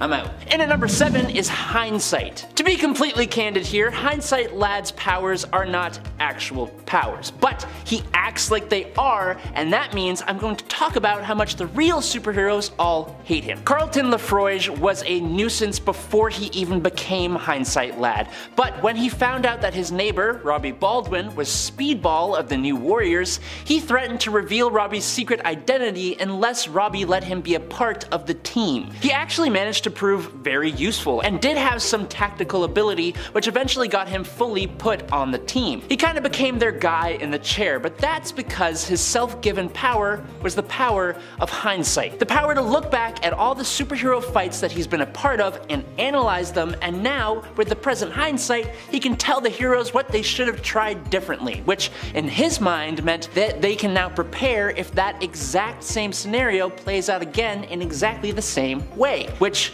newsflash, in superpower-based combat, it's not likely to happen very often. The moral of the story of Hindsight Lad is that you don't want to be this guy.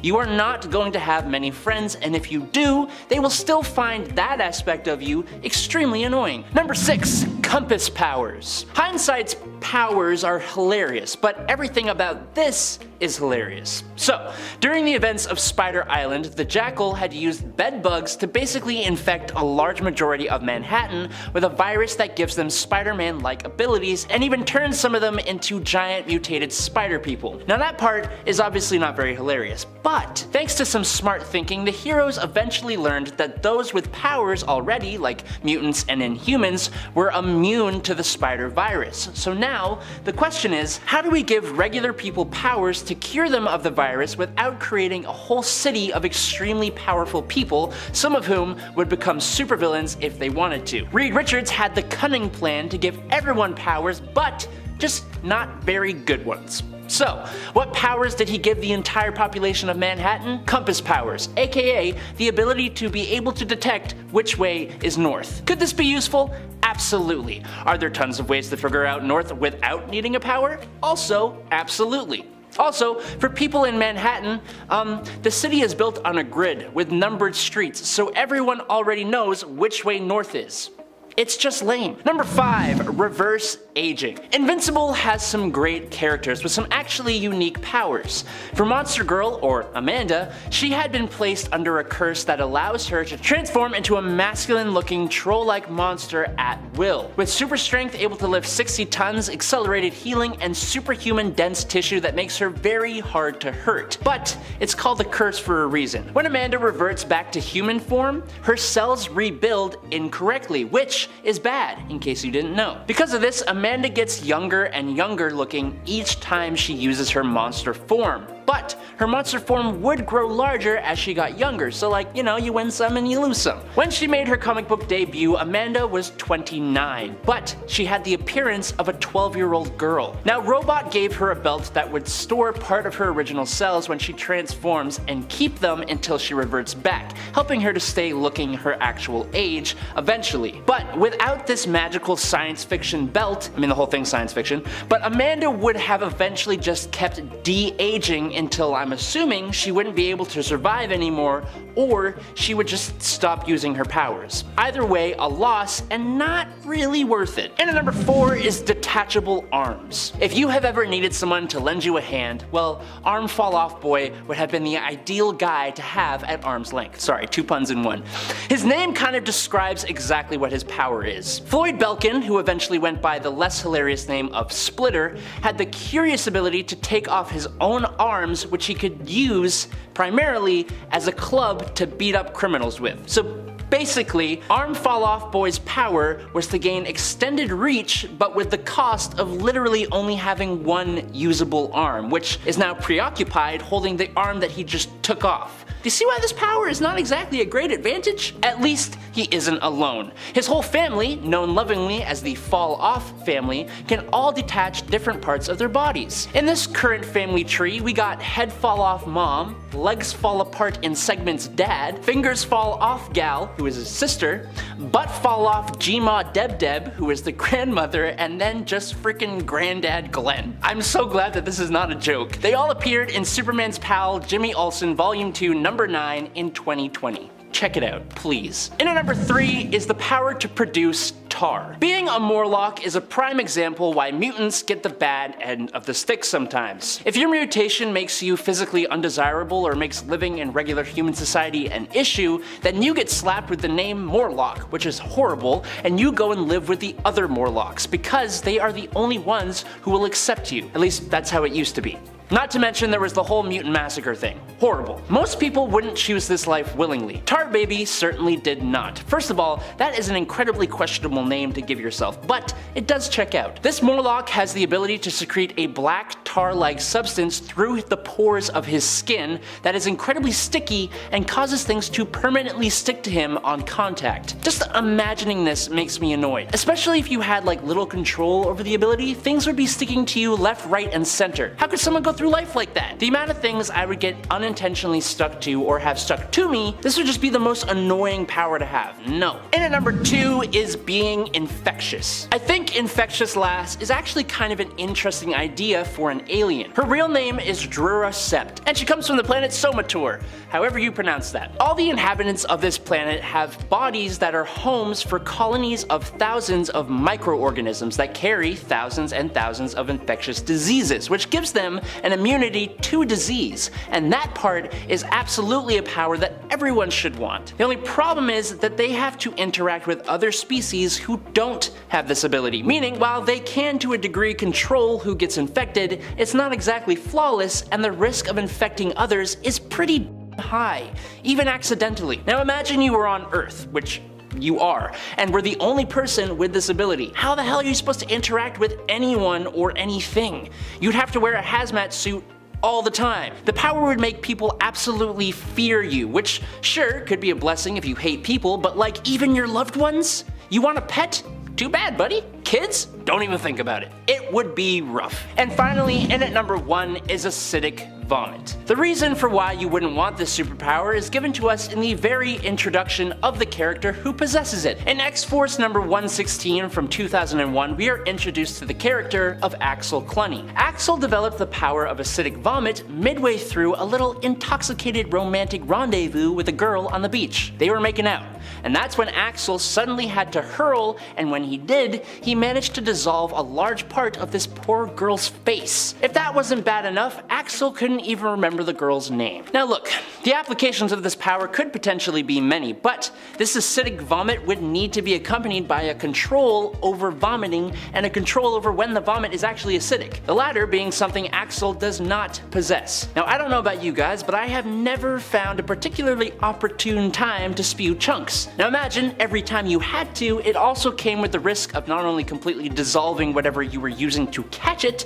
but also dissolving anything else it came into contact with, like the floor, or your clothes, or I don't know, the girl on the beach you're making out with. I'm sorry for all the images I have given you to think about here, but I didn't create this power, so it's not my fault. It's gross. It's bad. But back to the list, starting off at number 10, we have Stone Boy. Dag Wentham is going all the way at the top of this list because his abilities are actually very useful, and I don't even know if I can say you wouldn't want them necessarily. Essentially, Dag is an alien from the planet Zwen, and his species has developed the unique ability to turn their entire bodies to stone, going into a sleep-like state that protects them from the harsh weather that their planet experiences for months at a time. The benefits of this are actually very many. You become basically unhurtable, you resist extreme weather, and you can pass as an incredibly realistic looking statue. But the big part of this is, while you are stone, you cannot move or do anything at all. So like, let's say you're being attacked by someone who very seriously wants to do you harm. Sure, you can turn to stone, but then all said person has to do is wait for you to turn back. Or just get something capable of breaking stone, because stone isn't exactly unbreakable, you know what I mean? Because of the lack of usefulness of this ability, he was rejected from the Legion of Superheroes and instead joined the Legion of Substitute Heroes. And his body was actually used to toss at opponents, so in that way, he was useful. Personally,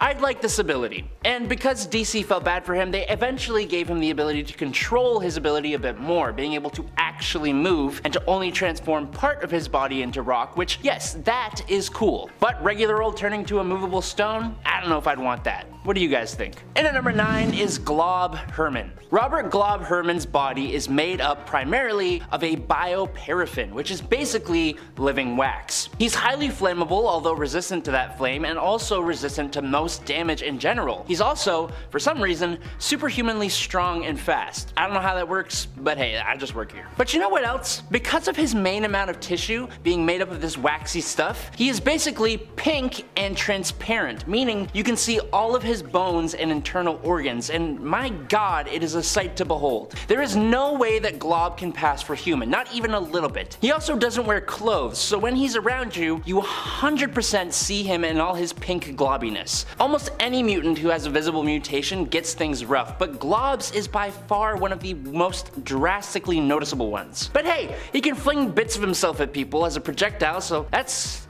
kinda cool, I guess. Either way, I doubt a single one of you can give me a positive to looking like Glob. And at number 8 is Chamber. When you say out loud that Jonathan Starmore's power is that he is a being composed of pure psionic energy, able to manipulate biokinetic flame, and in possession of limited amounts of telepathy, then you'd be like, whoa, that's freaking awesome.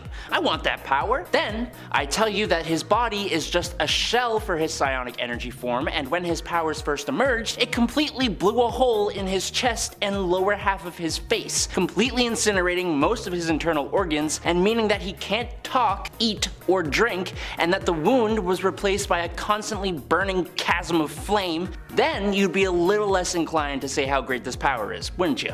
Are you a foodie?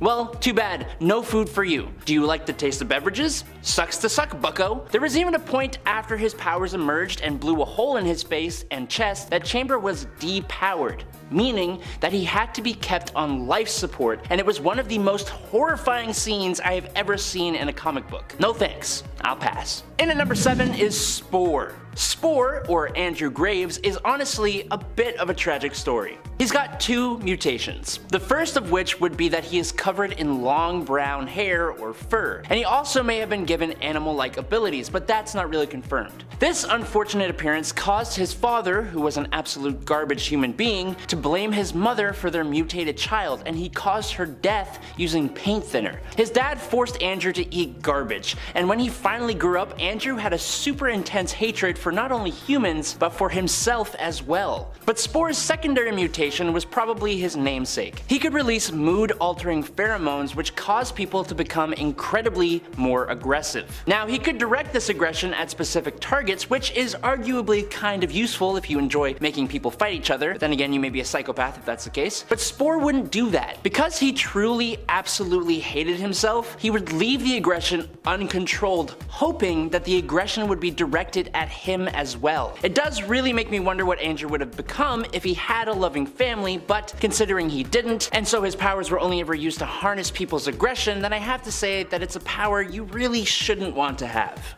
Number 6, ice cream. Now, I saw some people mention Soft Serve, who has the ability to poop ice cream, and that does not sound like a bad one to me, I gotta say. I'd love that. Free ice cream whenever I want, sign me up. Forge even tried her ice cream once and said it was the best damn ice cream he'd ever had. So yeah, I'd take that. But another mutant who has ice cream powers who I would not want to be is Ice Cream. Some of you suggested him as well, and this one I can get behind, but it depends on a few things. If the amount of ice cream I turn into is exactly proportionate to my own body weight, like if I'm 150 pounds, do I turn into a 150 pounds of ice cream? Or can I generate more ice cream that I can actually get to enjoy? Also, he has turned into a banana split, complete with the banana and everything, so like, does that mean I can turn into any ice cream related foods? If I can't produce extra ice cream, then I would hate to have this power, because not only does that mean I can't enjoy the ice cream, but also people and animals, especially small children, will try to eat me and it will affect me. Not only that, but ice cream was defeated by the temperature in the danger room being really cold. I live in Canada, I'd be screwed. He was also eaten by a clown, and that is terrifying. Number 5, Forget-Me-Not. Forget-Me-Not is a mutant with the incredibly unique ability to be in a state of constant existential superposition. This basically means that Forget-Me-Not is more like Forget-Me-A-Lot. Whenever he is not in direct eyeline of another person, everything about him, from his presence to any memories that involve him, just completely disappear. And that's not only from things that are alive. When he is caught on camera, it doesn't even register on the footage or picture. It just leaves a big noticeable distortion, which does give people a clue that he did exist, but they still can't remember that he's the one who made that happen.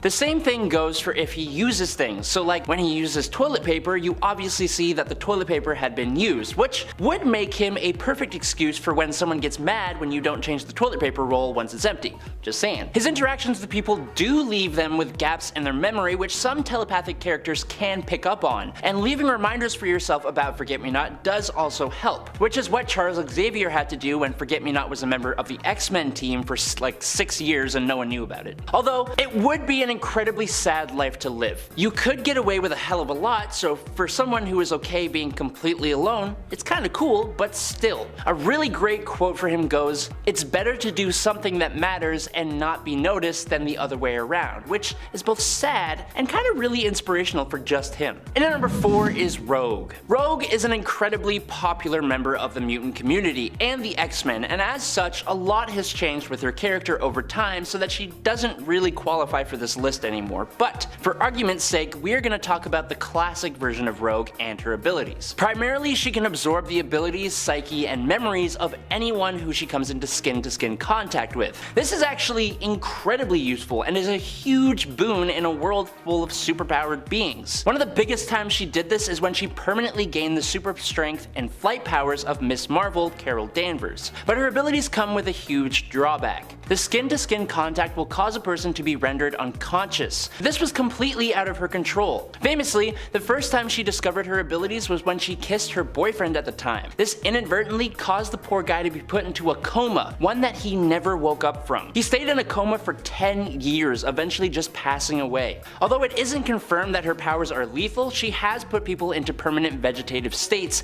and that's just not something you'd want to be able to do for yourself. Not voluntarily, at least. It's the same as not being able to touch anyone, and it makes life incredibly difficult unless she comes into contact with someone who can resist her abilities. And in our real world, that just doesn't exist. Number 3, The Thing. Now, I saw a lot of people bring up The Thing in their suggestions, and I mean, okay, let's talk about this one. I think there are a lot, and I do mean a lot of upsides to being The Thing. He's got incredibly durable rock-like skin, musculature, bone structure, internal organs, and soft tissue, making him incredibly difficult to hurt, with adamantium being one of the only things that can actually hurt him. His strength has become so impressive over time, he is consistently referenced as a rival to the Incredible Hulk, although that is debatable. He has incredibly increased stamina and lung capacity, sensory adaptation, and he does not age, all of which are powers you probably would want. But there are also a fair share of downsides. Ben Grimm is basically an oversized rock monster. Apart from making him stand out in a crowd and the fact that he is treated like a monster by some people, his sheer size makes using everyday appliances and objects extremely difficult. It's basically a handicap. But more than that, his rocky skin has robbed him of his feeling of touch. Not only can he not feel objects, but like people, he can't fully appreciate a hug. That just makes me sad. So yes, there are tons of upsides, but being turned into a monster with no feeling is a fate most people would not want. Luckily, thanks to his serum, he can turn back into a regular guy one day a year, and he does have one of the most loving and caring families in the Marvel Universe, the Fantastic Four. And at number 2 is Crazy Jane / Legion. Both Crazy Jane from DC's Doom Patrol and Marvel's mutant David Haller, or Legion, both have a very unique ability. They both have access to a large degree of different abilities, but every ability is attributed to a personality in their head, as both of these characters have dissociative identity disorder. Do I think the idea of being able to switch to different powers whenever you want, if you have control over it, is cool? I think so. But anyone who actually wants to give themselves a mental disorder is incredibly arrogant of the negative side effects of such a thing. Having a mental disorder is not something you want. It's not cool, it sucks. It's a problem, not a superpower that people sometimes spend their entire lives trying to cure. But then you add the fact that some of these different personalities have powers that can actually hurt people. And then you add a whole other level to this thing. Now, sure, these characters are heroes, and more often than not, they use their abilities to help people, but it's not always as simple as that. All I'm saying is that you should not want to have dissociative identity disorder. End of discussion. And finally, in at number 1 is Red Mask. This may be one of the absolute worst powers to have in terms of trying to live a normal life. Red Mask is an Animal Man villain from DC Comics, and he probably has one of the saddest stories from the publisher. In 1945, Red Mask, whose real name is never told to us, came into contact with a meteor that gave him the power of Death Touch.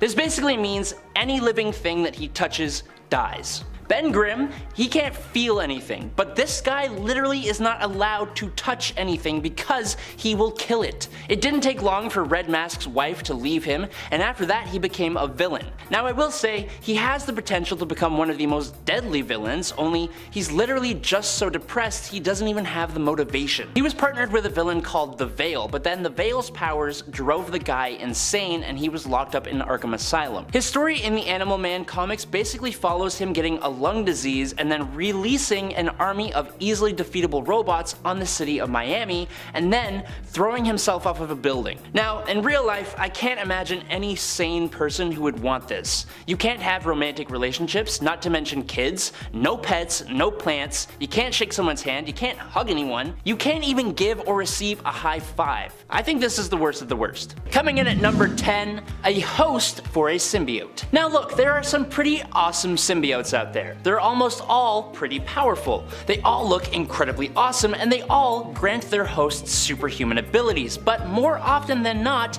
it seems like being the host to a symbiote is a curse more than a power. Unless you are the perfect pairing of moral and physical ideal, which almost no one is, bonding with a symbiote will be a give and take relationship, and it's usually just you giving and them taking. They will take your body and use it, even when you are sleeping, feeding off of your emotions and a chemical produced by your brain, making you more aggressive and mentally unstable, or even just turning you against others, so kiss your relationships goodbye. Assuming the symbiote doesn't completely devour you after it's done using you, then it can just leave you high and dry, betraying you at any moment. They are next to impossible to control, and you're the one who usually has to compromise to give it what it wants. The symbiote could also asexually reproduce a version of all your worst aspects into another version of itself. It can become obsessed with you like a crazy ex, and even if it doesn't, it's next to impossible to remove. On top of all of that, you will very likely have to devour another person at some point when you host a symbiote. Sure, there are positives to being a symbiote host, but next to all the negatives, not really worth it in my opinion. Number 9, Ultimate Colossus. Colossus in the classic Marvel universe has a pretty desirable power set. He has super strength and stamina, and is able to transform his body into a practically indestructible metal. This makes him a force to be reckoned with, and there's not really any downside to it. However, Colossus has a slightly different power set in the Ultimate Marvel universe. On Earth 1610, he is still able to transform his skin into a super tough metal, but he does not have super strength, which means that when he transforms, he becomes so heavy that he can't even move. So his power is still useful for like defense, but it is practically useless when it comes to doing anything but standing in a stationary position like an indestructible statue. Because he still had to do stuff, we eventually found out that he had regularly been using the illicit mutant growth hormone called Banshee that enhanced his powers, allowing him to have the super strength that is so associated and necessary for the character, but at the cost of him being hopelessly addicted to the substance. He became so dependent on Banshee that he was expelled from the school and the team and went on to lose control, becoming aggressive in his need for a fix. Number 8, Iska the Unbeaten. Iska is thousands of years old and is the sister of Genesis, who is the wife of Apocalypse. She is a hardened warrior who respects power and strength like the other mutants of Araco, and her powers reflect that. Iska's power is tychokinesis, which is the power over luck and probability, but specifically, her power means that she cannot lose, or the better way to say it is that she always wins. This includes one-on-one contests, votes, and wagers, but also larger battles where she's a member of a team or an army. In contests of skill, her power, including some limited shapeshifting, gives her the talents she needs to win. In contests of skill, her powers might give her the talents she needs to win, or she might just win through, quote, improbable circumstances. circumstances. So far, it's sounding pretty good. Always winning is so good, it just sounds like ridiculous and lazy writing. But it also means that in larger battles or wars, her powers weigh the probability of the two sides and make her defect from the losing side and join the winning side, even if the losing side was composed of those she truly cares about. Meaning that even though she still technically won, she betrayed her closest friends and allies. Her power has also famously been used against her and one of her allies. When Tarn the Uncaring faced off against Magneto, the mutant Sunspot bet Iska that Tarn would win. So, because she would be betting against Tarn, who she had fought beside for thousands of years, was easily wiped off the face of Mars by Magneto, who crushed his head like a cherry. Her power is really good, it's just got some really crummy loopholes. Number 7. Daredevil. When Matt Murdock was a child, he saved an old man who was about to be hit by a truck by heroically pushing him out of the way. This caused an accident where the radioactive isotope that the truck was carrying got in Matt's eyes, blinding him. Due to comic book science, the radiation also heightened Matt's other senses to a superhuman level. He was able to train these senses to develop his radar sense, which lets him be aware of his surroundings and do backflips. He can also hear people's heartbeats to tell if they are lying, and his sense of smell is so good that he can tell what someone had for lunch the day before. While this is an undeniably cool power set, there are some drawbacks. This causes a huge amount of sensory overload for Matt, which can be difficult to deal with. And he also lives in one of the stinkiest cities on the planet. Besides this, he's still blind. Matt's powers are more so him making the best of a bad situation than a cool thing that happened to him. Yes, doing sick flips would be cool, but the cost of never seeing your loved ones' faces again is a pretty high cost that most people wouldn't pay if they had the option. Number 6. Friendly Fire. As the only legit superpowered member of the ragtag team of misfits known as Section 8, you'd think that Friendly Fire would be that team's premier heavy hitter. The man has some pretty strong energy projection abilities, being able to fire beams of energy out of his hands. That's a pretty good power. But wait, why is he called Friendly Fire? That's because our hero here can't seem to ever intentionally hit a target. This is just due to his incredibly bad aim and his incredibly horrendous battle nerves. He is more likely to hit one of his own teammates or even an innocent bystander than any of his actual enemies. And in his final moments, he went even a step further when he managed to hit himself, blasting his own head completely off of his shoulders. Why anyone would want this power, I do not know. The good news is, no one on Section 8 is particularly desirable, even if you could call them a hero. Number 5. The Hulk. When Bruce Banner was accidentally caught in the blast radius of his experimental gamma bomb, he underwent a startling metamorphosis. Whenever he becomes angry or outraged, he transforms into the Hulk. The Hulk is of course a giant green, sometimes gray rage monster who is prone to going on rampages and smashing things. Hulk is viewed as a monster by society, and by extension, so is Banner. So he has to be in constant control of his emotions or he risks transforming into the creature. He typically has no memories of what happened while he was in Hulk form, so for Bruce, he usually is in a stressful situation, at which point he will go through an extremely painful looking transformation,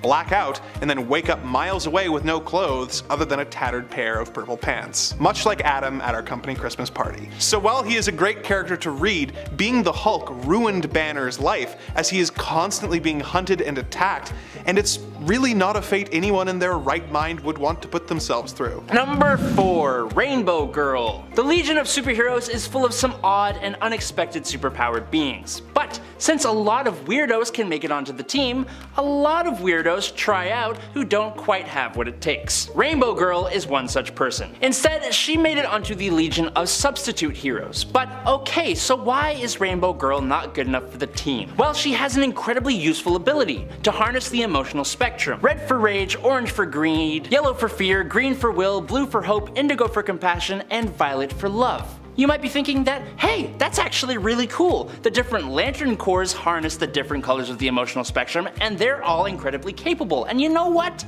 You're right. The problem is that Rainbow Girl doesn't really have any control over this ability, and she basically has incredibly abrupt and drastic mood changes. She can also make rainbows and emit pheromones that make people like her, but the massive mood swings are not something you should want to have. The character, or more specifically the creators, landed in a little bit of hot water as she encounters encapsulates the old-fashioned trope of women being emotional, and that's not good. We don't like that. Number 3. Blight. First introduced in the Batman Beyond animated series, Derek Powers was an evil businessman who had gained control of Wayne Enterprises in the near future, featured in the show. He developed a mutagenic nerve gas which he intended to sell as a weapon, but the conspiracy was discovered by one of his employees. He had that employee taken out, and their son, Terry McGinnis, swore revenge on Powers, becoming the new Batman. While fighting Batman, Powers was exposed to the gas, and in order to survive, he was forced to undergo extreme radiation treatment. It saved his life, but it also transformed him into a spooky glowing green skeleton who calls himself Blight. He's able to blend in with society if he wears a layer of false skin,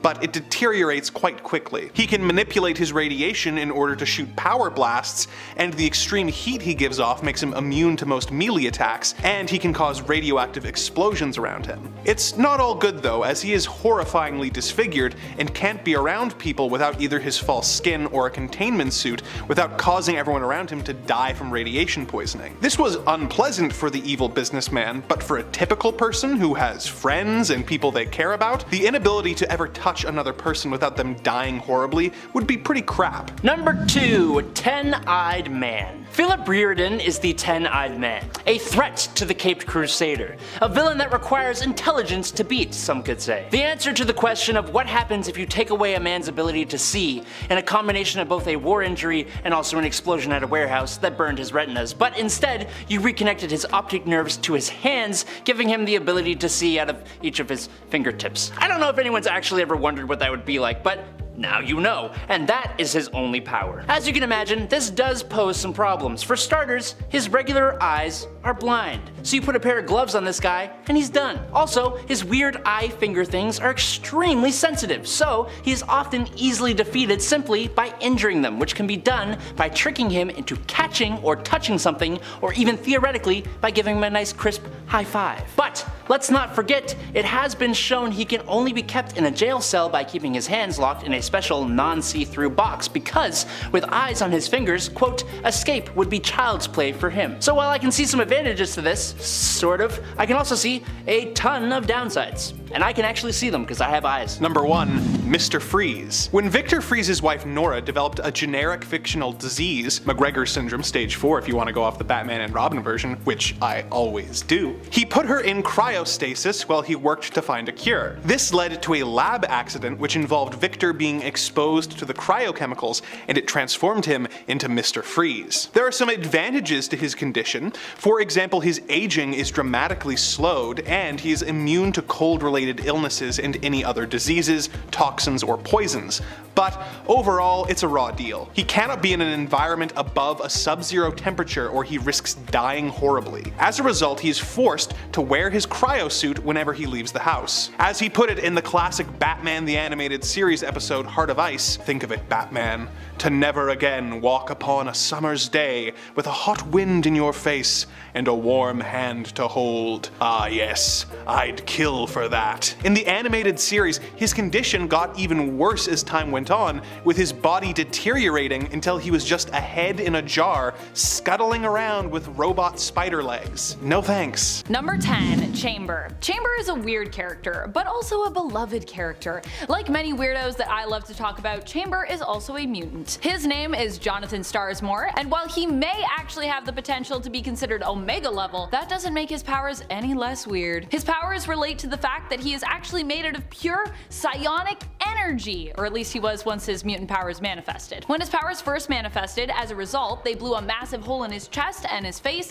basically blowing off his jaw. While many people would be immensely harmed or even killed by such an occurrence, Chamber was not. Jono, as a result, no longer needed to breathe, eat, or drink, and his blood even did not need to course through his veins to keep him alive. As such, he is typically seen with a scarf or some other piece of clothing covering the lower half of his face, because, you know, it's not there anymore, and he communicates telepathically, as his jaw was blown off when his powers first emerged, so, you know, kinda hard to talk without a jaw. Number 9. Flatman. Flatman, or Matt to his friends, is a mutant with the power of being flat and being able to stretch his limbs. He got his start working as a Mr. Fantastic impersonator at parties before eventually deciding to go into the hero business himself, joining the Great Lakes Avengers, assuming the false identity of Dr. Val Ventura. In addition to his stretching powers, Flatman can also make himself nearly invisible invisible by turning to the side. Now, Mr. Fantastic's powers barely make any sense and are weird, but Flatman takes this to a whole new level. Unlike Mr. Fantastic, he must remain two-dimensional when using his powers, which brings up a lot of questions about the placement of his internal organs. But he is well versed in a made-up fighting style he calls origami fu. So, make of that what you will. Number 8. Beak. Beak is interesting in the sense that he has a physical mutation as a mutant, but one that is seemingly kinda useless. His mutation granted him wings and a beak, a bird-like appearance overall, but really these things are only an appearance alone. Beak does eventually manage to fly in the comics, but only after a long time trying to figure it out. And even then, he struggles really hard to do so, and can only fly for short distances at best. So he's no angel, if you know what I mean. Beak's real strength lies in his ability to be so likable. He makes friends easily and is usually more useful in that regard. What's even stranger though is you would think this might be challenging for someone like Beak, who, you know, looks pretty abnormal. However, this seems to have the opposite effect from what you'd expect, and instead of alienating people, Beak finds it all too easy to draw people near, relate to them, and make fast friends. But hey, he's a pretty nice guy, so I suppose when you really think about it, kinda does make sense. Number 7. Forget-Me-Not. Not to be confused with the other Marvel character with the same superhero name who controls pheromones to make men fall in love with her, Poison Ivy style. Zabby has what could allegedly be called the power to be immediately forgotten by anyone he meets as soon as he leaves their field of vision. He was a member of the X-Men, although none of his teammates were aware of this most of the time. In fact, Professor X had to set up a psychic reminder to remind him once every hour that Forget-Me-Not existed. He had his uses and was especially good at reconnaissance missions, but once Xavier died, he became depressed and left the team. They didn't notice, despite the fact that he gave the eulogy. In the years since, he has taken up work on the mutant island nation of Krakoa as a detective, partnered with the Juggernaut. They make a good team considering that Juggernaut never remembers that he has a partner. Number 6. Zeitgeist. Zeitgeist is known for his weird power, which when it first manifested, actually scarred the face of a young woman he happened to be making out with at the time. His power is that he is acidic vomit, which I'm not really sure how you could best utilize that, and it would definitely make for quite the hazard if you had the flu and, you know, you're feeling really nauseous. He wears a protective mouthpiece to help prevent any other dangerous cases from happening. Zeitgeist's acid vomit is powerful enough that it can actually burn through solid steel, but other than that, he is just somewhat more durable than your normal mortal human, which I guess makes sense. If you are someone who can vomit acid, you have to be fairly durable to even be able to do that and live. Axel Clooney is a mutant and used to be the leader of the X-Force at one point, but currently leads the rival team to Ecstatics known as the Excellent, which also, if you aren't reading the Excellent, you should check it out. Number 5. Gold balls. Can you guess what gold balls is able to shoot out of his body? If you guessed gold balls, congratulations! Fabio Medina discovered this really odd mutant power while falling victim to a robbery in San Diego. Armed with his gold balls and his signature catchphrase, "Gold balls," Fabio took the world by storm as the newest member of the X-Men. Now, his powers don't make sense when you think about them too hard. Where are these balls coming from? How are they being formed so quickly? You know, the kind of weird stuff that applies to a lot of superheroes. But what sends Fabio into the realm of the bizarre is the fact that it was eventually discovered that the gold balls were actually infertile eggs that he was producing and shooting at people. In light of this news, Fabio retired the name Gold Balls and started calling himself Egg. Number 4. Stone Boy. I think it says it all when you belong to a team with the words substitute heroes in the title. Dag Wentham is known as Stone Boy, and he belongs to the team known as the Legion of Substitute Heroes. He is an alien from the planet Zwen who can transform into a stone form, becoming super strong and super durable, but also immediately it makes him unable to move, rendering him completely immobile. Yeah, so not super useful in combat if you want to like actually do anything or beat someone, but pretty useful I guess if you just want to survive? Let me put it another way. Stone Boy also has not been spotted since the New Earth continuity existed. I think that tells you just how ridiculous his abilities are. So ridiculous that we can't even seem to find a place for him in the massive universe that is the Prime Earth continuity. And this is even after he finally manages to gain some ability in a possible future to move somewhat while in his stone form, post 0 hour that is. Number 3. 3 3D man. When the Skrulls abducted test pilot Chuck Chandler, the human proved more wily to deal with than they anticipated. He tried to escape on his rocket plane, but accidentally caused an explosion that destroyed both the Skrull ship and Chuck. Bizarrely, Chuck's brother Hal witnessed the explosion, which caused Chuck to become a two-dimensional being living in Hal's glasses, imprinting an image of Chuck in each lens. If you think that doesn't make much sense, just you wait. When Hal wears the glasses and concentrates really hard, he can merge the two images of his brother, causing Chuck to emerge as the 3D man. When freed from the glasses, 3D man has 3 times his normal physical abilities because, you know, 3D. As an extra bonus, Hal falls into a coma every time 3D man comes out of his glasses, only waking back up when his brother returns to the glasses. This is a confusing and convoluted gimmick that doesn't really seem worth it if all it does is free a hero who's not particularly useful. Also, the name 3D man must be confusing for characters who don't know every detail about his life. I mean, most things are in 3D, right? Number 2, Arm Falloff Boy. Arm Falloff Boy has to be one of the weirdest ones out there. Unlike another odd hero, Bouncing Boy, who eventually in the Prime Earth continuity achieved his dream, Arm Falloff Boy has never made the cut for the Legion of Superheroes. And that's saying something, considering that the Legion of Superheroes themselves are kind of a weird superhero team by all definitions. Arm Falloff Boy has the power to detach his limbs, which he typically then attempts to use to beat his enemies with. I mean, it's pretty cool that he can remove his limbs and survive, but it's less cool that really all he does from there is use his arm or his leg as a weapon. Especially as this means he now has less limbs to like move himself with in combat, so that's really pretty silly. And so is the onomatopoeia that is often used to describe the sound of his power. Plorp. What a great onomatopoeia. Number 1.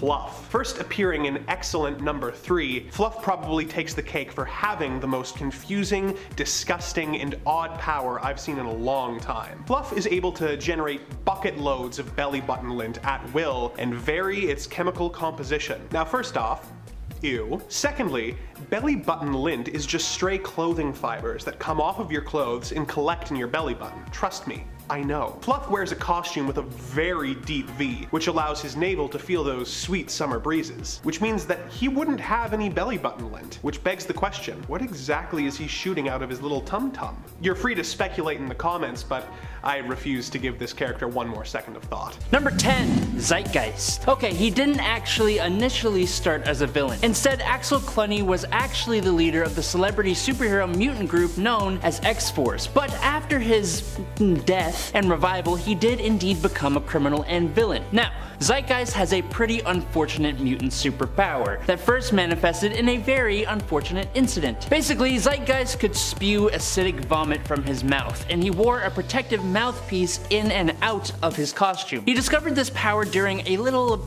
makeout sesh at a beach where he accidentally vomited and melted the girl's face half off. She did survive, but the real kicker is he can't even remember her name. See, he's not really a good guy at all. It was shown that his vomit could burn through 10 centimeter thick steel in less than 30 seconds. Again, not a horrible power, just really unfortunate. Number 9, Armless Tiger Man. Gustav Hertz worked in a mechanical laboratory in Munich, Germany during the 1940s. Now one day, his arms were caught in a machine and were amputated. Surviving the experience and given reading material on how to operate day to day using his mouth and feet, Hertz developed skill in using his teeth and his feet in place of his amputated arms. He has sharpened his teeth into fangs to use as weapons and has above average strength, allowing him to bend steel with his mouth. His toes are also very dexterous, allowing him to throw daggers with them, which is actually kind of cool in a little bit of a weird way. He was an enemy of the World War II hero Angel, which is not Warren Worthington. He was also an enemy of Wakanda, and after death, he even came into sort of indirect conflict with Hercules. That's cool. Hey guys, if you're enjoying this video and you haven't already, make sure to press that subscribe button to join us here at Top 10 Nerd. We're almost at 1.30 million subscribers, so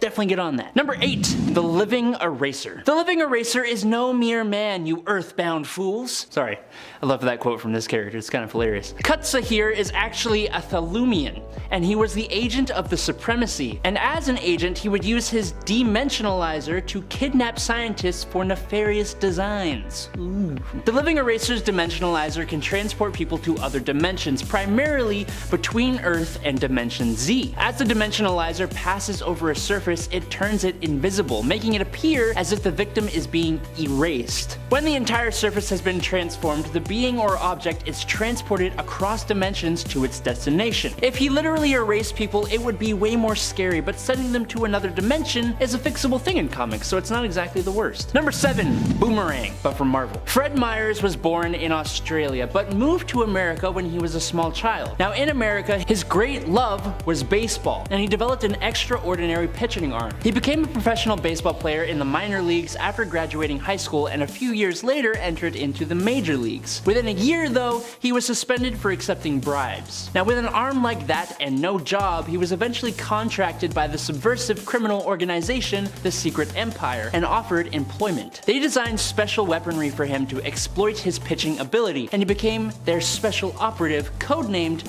Boomerang. Now why Boomerang specifically and not like, I don't know, a baseball? Because he was born in Australia and that is the only projectile they have in that country, obviously. Number 6. Count Vertigo. Now you listen here, okay? Count Werner Vertigo is of royal blood. He is an heir to the throne of Latava, truly the most prestigious of titles, okay? But don't you think for one second that means he has cool superpowers, because he doesn't. Count Vertigo has a hereditary inner ear defect that affected his balance. That's not a superpower. Vertigo had a small electronic device implanted in his right temple though that compensated this problem. Tinkering with that device, Vertigo learned he was able to affect other people's balance as well, distorting their perception so that they literally could not tell up from down, which is an effect known as vertigo, and he used this skill to fight Green Arrow. He'd also use it to join up with the Suicide Squad and checkmate, using his powers to make people dizzy to his advantage. Very nice. Number 5.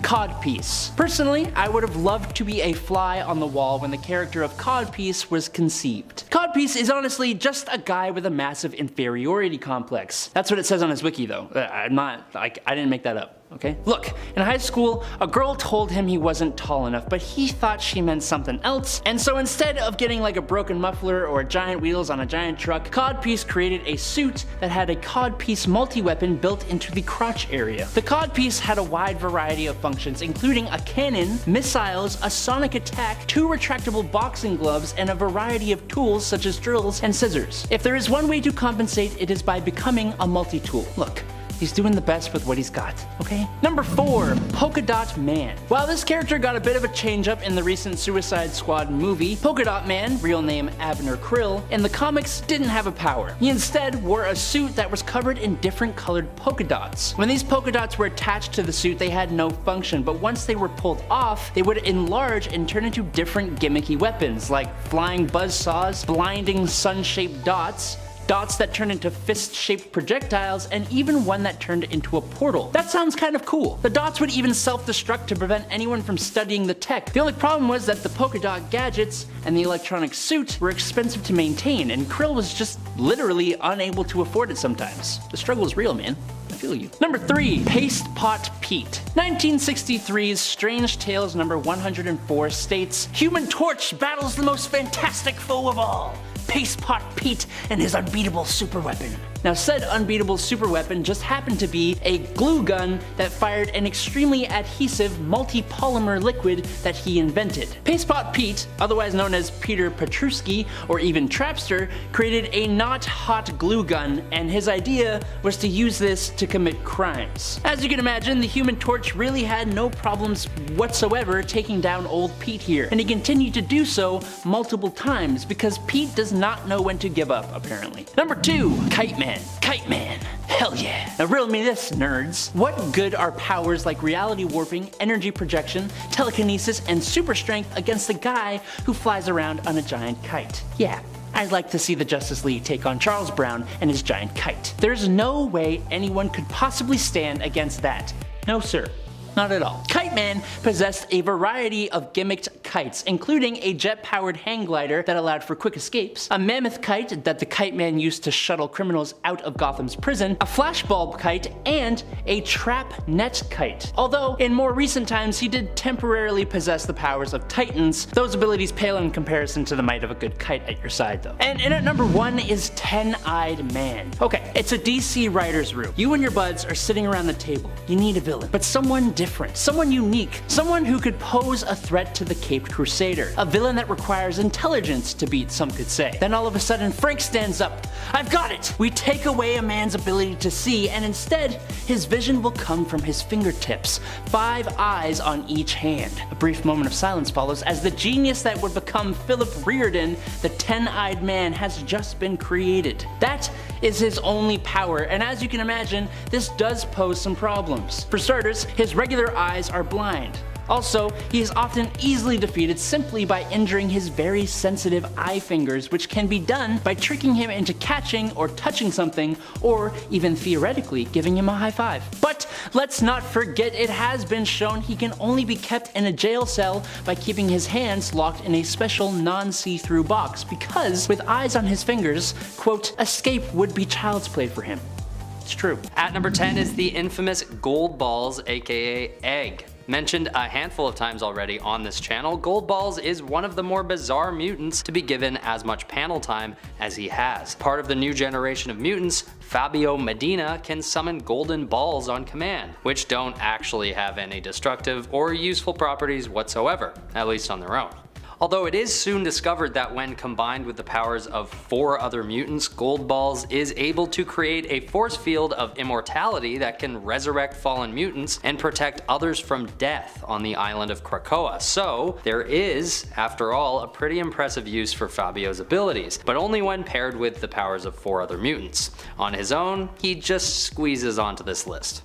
At number 9 we have Matter Eater Lad. This guy has a pretty rough set of powers which allow him to metabolize just about anything he swallows. That's right, the enzymes in his stomach are so strong that he can break down and digest anything no matter how large, even if they're radioactive and or otherwise damaging. Now, although he is a pretty silly superhero, Matter Eater Lad isn't at the number 1 spot because I can in some sense see how this power might be of use in the right situation. For example, let's say you have to get rid of a bomb that's about to explode. The chances are that this guy will be able to eat that problem away. Or if you need to get rid of a parasite that's threatening to take over the world, he could simply gobble it up so it can't repopulate. So yes, on paper, a hero with superpowered stomach enzymes sounds like a total joke, but I would only say he's mostly a joke. At number 8 is Rainbow Girl. Hailing from the DC universe, Rainbow Girl has the ability to use the colors of the rainbow to take on any human emotion she desires on command. Red represents anger, blue, hope,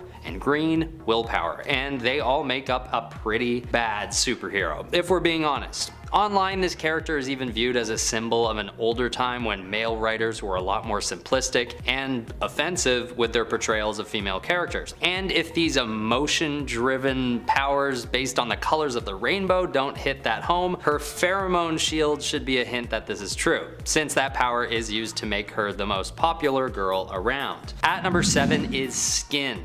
This guy just creeps me out. I've covered him before. Mainly because of how gross his powers are, as well as his name, but also because of how depressing and off-putting he looks in every panel that he appears in. Angelo Espinosa, aka Skin, has access to about 6 feet of extra skin that he can use to stretch around his enemies or use as a rope to swing around with. He's basically like Reed Richards, except his bones and muscles don't stretch along with his skin, and also Mr. Fantastic's limit doesn't stop at 6 feet. Skin is just a very unfortunate hero who might wish that he'd never gotten superpowers to begin with. At number 6 is Color Kid. This superhero has powers just as his name suggests, and not much more. He has the ability to change the color of anything on command. Part of the legion of substitute heroes and the assistant to a scientist on his home planet, Color Kid always seems to be in the shadow of greatness. And unfortunately, his powers don't help this cause very much either. Being able to change the color of anything isn't really such a useful power and often proves to disappoint his teammates, especially in combat situations. At number 5 is Arm Fall Off Boy. This guy is pretty clearly a gag character, but he's technically part of the official DC universe, so he's fair game for the list. Arm Fall Off Boy, worse name, has the incredible ability to detach his limbs and use them as melee weapons. As gross and as weird as this power is, it seems like he at least believes in himself, which is something. In one panel, we see him proudly popping his left arm off with a big plorp sound, preparing onlookers to be, quote, astounded by his power. He obviously doesn't have a huge backstory, so it's hard to expound too much on him, but he definitely makes history for being one of the worst heroes, if nothing else. At number 4 is the one and only, the infamous Bailey Hoskins, with the power to self-destruct. This is one of the more tragic superheroes who ends up losing his life after only 4 issues when he finally uses his power. We can assume that this character should land on a list like this every time, considering the comic book series that he's featured in is literally titled X-Men Worst X-Man Ever. But to be fair, this miniseries is known to be a pretty epic read considering the stakes at hand during the run. Bailey has to decide whether or not he's going to use his powers when an evil mutant dictator threatens to take over. At number 3 we have the people of New York City. Yes, even though it's hard to imagine calling them superheroes, at one point, the people of NYC are endowed with a very subtle power given to them by Reed Richards. And the power is to be able to tell which direction is north at all times. This is a response to the Spider Island evil plan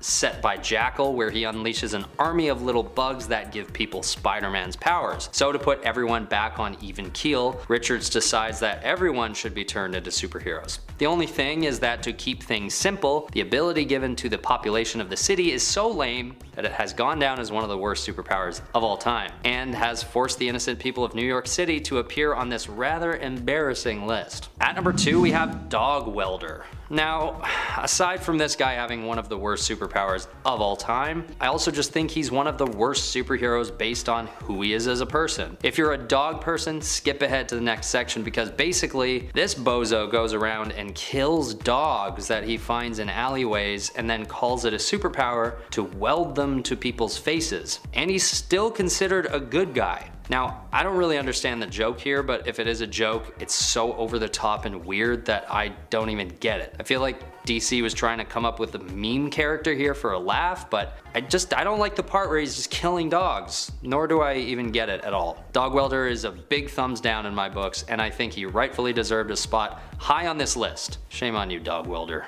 At number 1 is the silliest, worst superhero of all, with respect, J. Pennington Pennypacker, aka the Almighty Dollar. Living most of his life as an average citizen working as an accountant, Pennypacker eventually attends the Run-a-Monk self-esteem camp, which turns out to be the most fateful decision he's ever made. After attending the camp for a time, we learn that it's all just a front for a mysterious scientist who's working on completing a device that could give anyone superpowers. And when J. Pennington Pennypacker is endowed with his own powers, he's given an ability that's perfectly suited for his ridiculous name. He is, from that moment onwards, endowed with the ability to shoot pennies out of his wrists at high velocities. Although he only appears in one issue of Marvel's NFL Super Pro back in 1992, the Almighty Dollar is technically an official part of the Marvel canon and must be treated as such. Number 10, No Girl. No Girl is a creation of Grant Morrison's. Grant Morrison, when they were writing X-Men, decided to create a bunch of New Mutants, and all of them were about as weird as you'd imagine someone like Morrison would make them. No Girl, of course, is, well, no exception. Her powers are actually pretty cool, but the fact that she didn't really have a body to speak of for a good amount of the time we've known her in the comics was not really as cool. Of course, this has since been somewhat fixed, as Martha no longer uses the codename No Girl, but instead, after having been given a body by the Five, is known as Cerebella. Cerebella's powers are psionic, but considering that she no longer has her original body as it was taken from her by the U-Men when she was only a teenager, it's often been implied that she actually requires substances to her brain to stay alive. Prior to being given a body again, Cerebella as No Girl was suspended in a liquid-filled sphere or tank and lived her life that way, as a brain. And friends, before we move on to this next spot, if you are loving what we do here at Top 10 Nerd, please go check out our newest channel, Most Amazing Top 10 Anime, and give it a subscribe. Number 9, Angel. Angel might be one of the original X-Men, but that doesn't automatically mean that he is one of the All-Stars or Omega levels when it comes to mutants. Angel's mutant power is that he has wings, which he can use to fly. Angel also possesses hollow bones, which allow him to be light enough to soar using said wings, but also maybe make him a little bit hollow and weak in other ways. He is an extremely gifted and skilled flyer, having trained for years with how to use his wings, and he's also also an adept businessman, being Warren Worthington III in civilian life and hailing from a wealthy and respected family. However, it's still pretty easy to defeat Angel when you need to. Even recently in the comics, in X-Force issue number 30, we've seen him kidnapped and literally had one of his wings cut off as a result of people being angry and frustrated with the revelation that mutants have recently unlocked their own secret to immortality. Just goes to show you how easy it is to mess with Angel. It's kind of sadly too easy. Number 8. Brew. I honestly love Brew, and now his powers are basically the coolest around, but for a while there, he wasn't really the coolest per se. You see, Brew may be a mutant, but he's also part of the Brood, so his mutant superpower was actually nothing quite so exciting as some of the other more well-known mutants out there. Brew's mutant power and mutation actually make him compassionate, which for a member of the Brood is a super power really, as Brood don't really feel compassion, empathy, or sympathy at all like humans do. But for an X-Men, well, it's kinda less impressive. It should be noted though that even though it doesn't sound impressive, for a Brood, compassion is pretty amazing to have as an ability. And currently, Brew is also king of the Brood, so there's also that, which makes him pretty cool now, but wasn't always. Number 7. Star Fox. Star Fox's powers aren't bad in the way of them being, I would say, non-useful. They're more bad in the sense that they're considered to be, kinda shady. Star Fox is also known as Eros, originally named Aaron at birth by his parents. He had his name changed to Eros when he was still young due to his love of the ladies and his reputation for being a ladies' man. Eros in Greek mythology on Earth is known for being the god of passion and fertility, so this is pretty fitting. Star Fox is Thanos' brother, but instead of being a notorious villain like him, he would become a hero and even an Avenger. He has a lot of powers, but the one people tend to focus on when it comes to his more problematic powers is his ability to create emotional bridges and connections between people and affect one's feeling of pleasure, which has caused many to feel that Star Fox has manipulated others not just for altruistic purposes, but also for his own benefits as well. And also, you know, there's the question of consent. Pretty big question. Number 6. Red Bee. Aw, I know a lot of people love Red Bee, so I feel like this is a bit of a sad one to have on this list, but unfortunately, hey, I gotta pick some folks. Even if I myself love them as characters, you know, we gotta say some people got some bad powers. Red Bee is Richard Rayleigh, who is a hero from the World War II era in the New Earth continuity, who mainly fought his enemies with his amazing animal training skills and his bee sidekick, initially known back in his Quality Comics days as Michael the Bee, who was extremely intelligent and could also sting multiple times without perishing. No, I'm not kidding, it was a real thing. Tragically, Red Bee was of course killed off pretty early in the New Earth continuity. However, the brilliant part of this seemingly more lame character is that Red Bee is also a fan favorite and has actually been brought back a few different times in different iterations due to him having a small but pretty passionate fan base, I'd say. If you like Red Bee, let me know in the comments. I know you're out there, the Red Bee fans. Number 5. Peacemaker. Peacemaker is one of my favorite characters lately from DC, thanks to John Cena's portrayal of the character in his own self-titled miniseries, but I still acknowledge that this is one of the worst characters out there when it comes to his powers and his capabilities and just kind of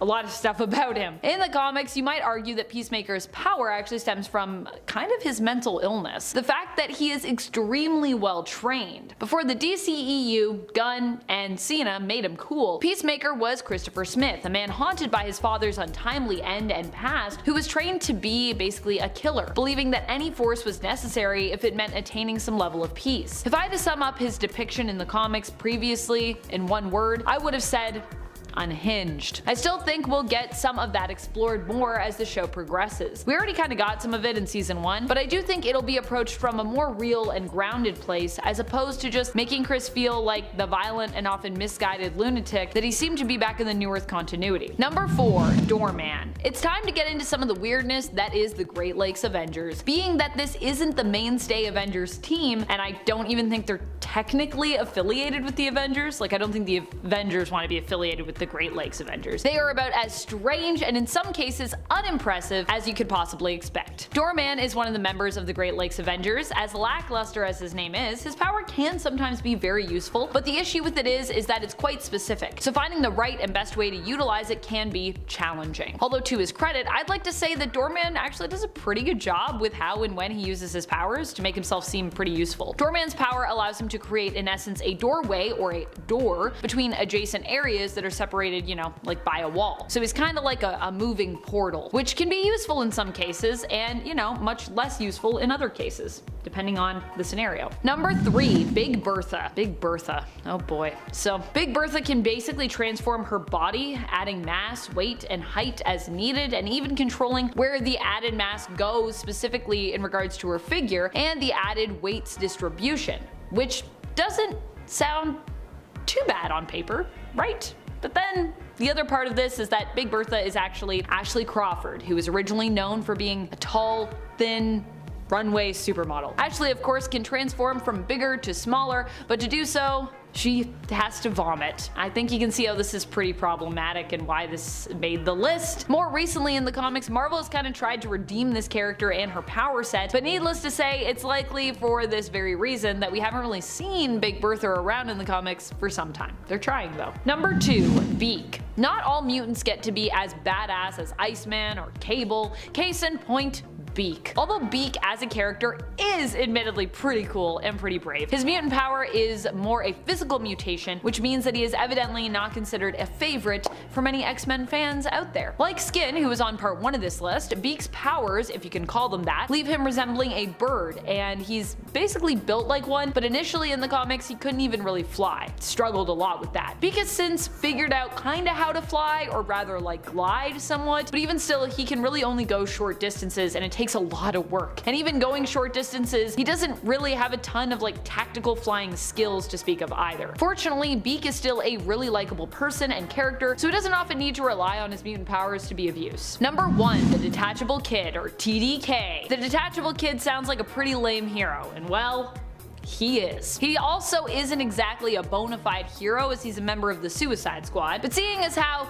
this is a team primarily made up of, you know, reformed criminals and villains, well, I mean villains at least who are forced into being good to get time lifted off their sentence, I think we can still count him. I think I'm gonna count him, so if you have a problem with it, we'll talk in the comments. TDK is played by Nathan Fillion in James Gunn's The Suicide Squad and was created just for the movie and the DCEU. But the character does take inspiration from someone else on part 1 of this list, Arm Falloff Boy, and his other post-Zero Hour comic book alternate, Splitter, who's also another version of that character. At least TDK has a somewhat cooler name, but unlike Arm Falloff Boy, his prowess is a little less admirable. When it's time for him to fight, he detaches his arms and uses them to attack. Now the other cool thing I gotta say is TDK can actually control his arms like using his mind, which is kinda cool, but that plan is still pretty terrible and he's pretty quickly defeated by being shot a whole bunch, both in his detached arms, which he seems to, you know, still be able to feel, and directly in his body where he gets shot up a bunch, so he's instantly gone. Also, sorry, that's a spoiler, but also that movie's old now, so should have watched it. Number 10, Dazzler. I am really loath to put Dazzler on this list at all. Just feels bad. If you've been watching Top 10 Nerd for a while, then you likely know I am a big Alison Blair fan. I became one after I read through some of her original series and I fell in love with Alison, and I also fell in love with her power set. I actually really like it. However, as I've said before, having some of the worst powers doesn't mean that you're a bad character. It doesn't even mean that your powers are really all that bad. After all, it's kind of just in how you use them. But Allison, as Daz, typically prefers to use her powers to add light effects to her shows as a performer. She's been a superhero before, yes, and we've seen her do some pretty crazy things with her powers, yes, but it's not the life that she likes to live. She would actually rather downplay her abilities somewhat in terms of heroics, and then just use them to make pretty light shows in addition to her masterful singing abilities for people to enjoy, which, you know, makes them, I guess, the worst in terms of like superhero stuff. And friends, before we move on to this next spot, if you haven't already, what are you waiting for? Go check out Most Amazing Top 10 Anime. It's our newest channel, it's super exciting, and who knows, maybe one day I'll even go on and do an anime list for some reason. Could be fun. Number 9, Mr. Fantastic. This might be a massive hot take, but hey, you know, I'm going for it. You can come for me in the comments if you want to, that's fine. Well, I think Mr. Fantastic as a character is pretty cool, and his brilliance definitely cannot be denied. His power set has to be one of the worst amongst the people on his team. Am I right or am I right? I mean, Johnny Storm is the Human Torch who can fly around and literally engulf himself in flames. How cool is that? Ben Grimm is the Thing, who who is tough and strong enough to face off against the Hulk, and Susan Storm Richards is Invisible Woman, the real powerhouse of the team who can turn invisible and create force fields big or small enough to defend against or defeat almost any opponent. Now, what does Mr. Fantastic have? He can stretch. Really good? It's really more useful in specific circumstances, so that's why he's making my cut. Number 8. Bouncing Boy. Bouncing Boy is a member of the Legion of Superheroes. While other names have been suggested for Charles Tane, Bouncing Boy is the one that is stuck. And when I explain his powers, you're gonna see why we went with Bouncing Boy here. Charles apparently gained his powers after drinking an experimental super plastic formula. I feel like that would kill you, really. As a result, he became extremely, well, bouncy. He can inflate into a perfectly round ball and initially would use himself as a sort of like wrecking ball, if you will, honing and mastering his ability to direct himself as he bounced around. Later on, he would also become somewhat kind of like elastic in regards to his physiology, making him more bouncy. Initially, he was someone who tried out for the Legion of Superheroes multiple times and was rejected due to his powers being even too ridiculous for the team to consider. But the Prime Earth/Rebirth version of the character has successfully become a member of that team, so yay. Number 7. El Guapo. El Guapo hails from the strange mutant team known as Ecstatics. However, like most who have joined that team, he did not last too long. He died less than 10 issues after his first appearance and introduction. Poor El Guapo.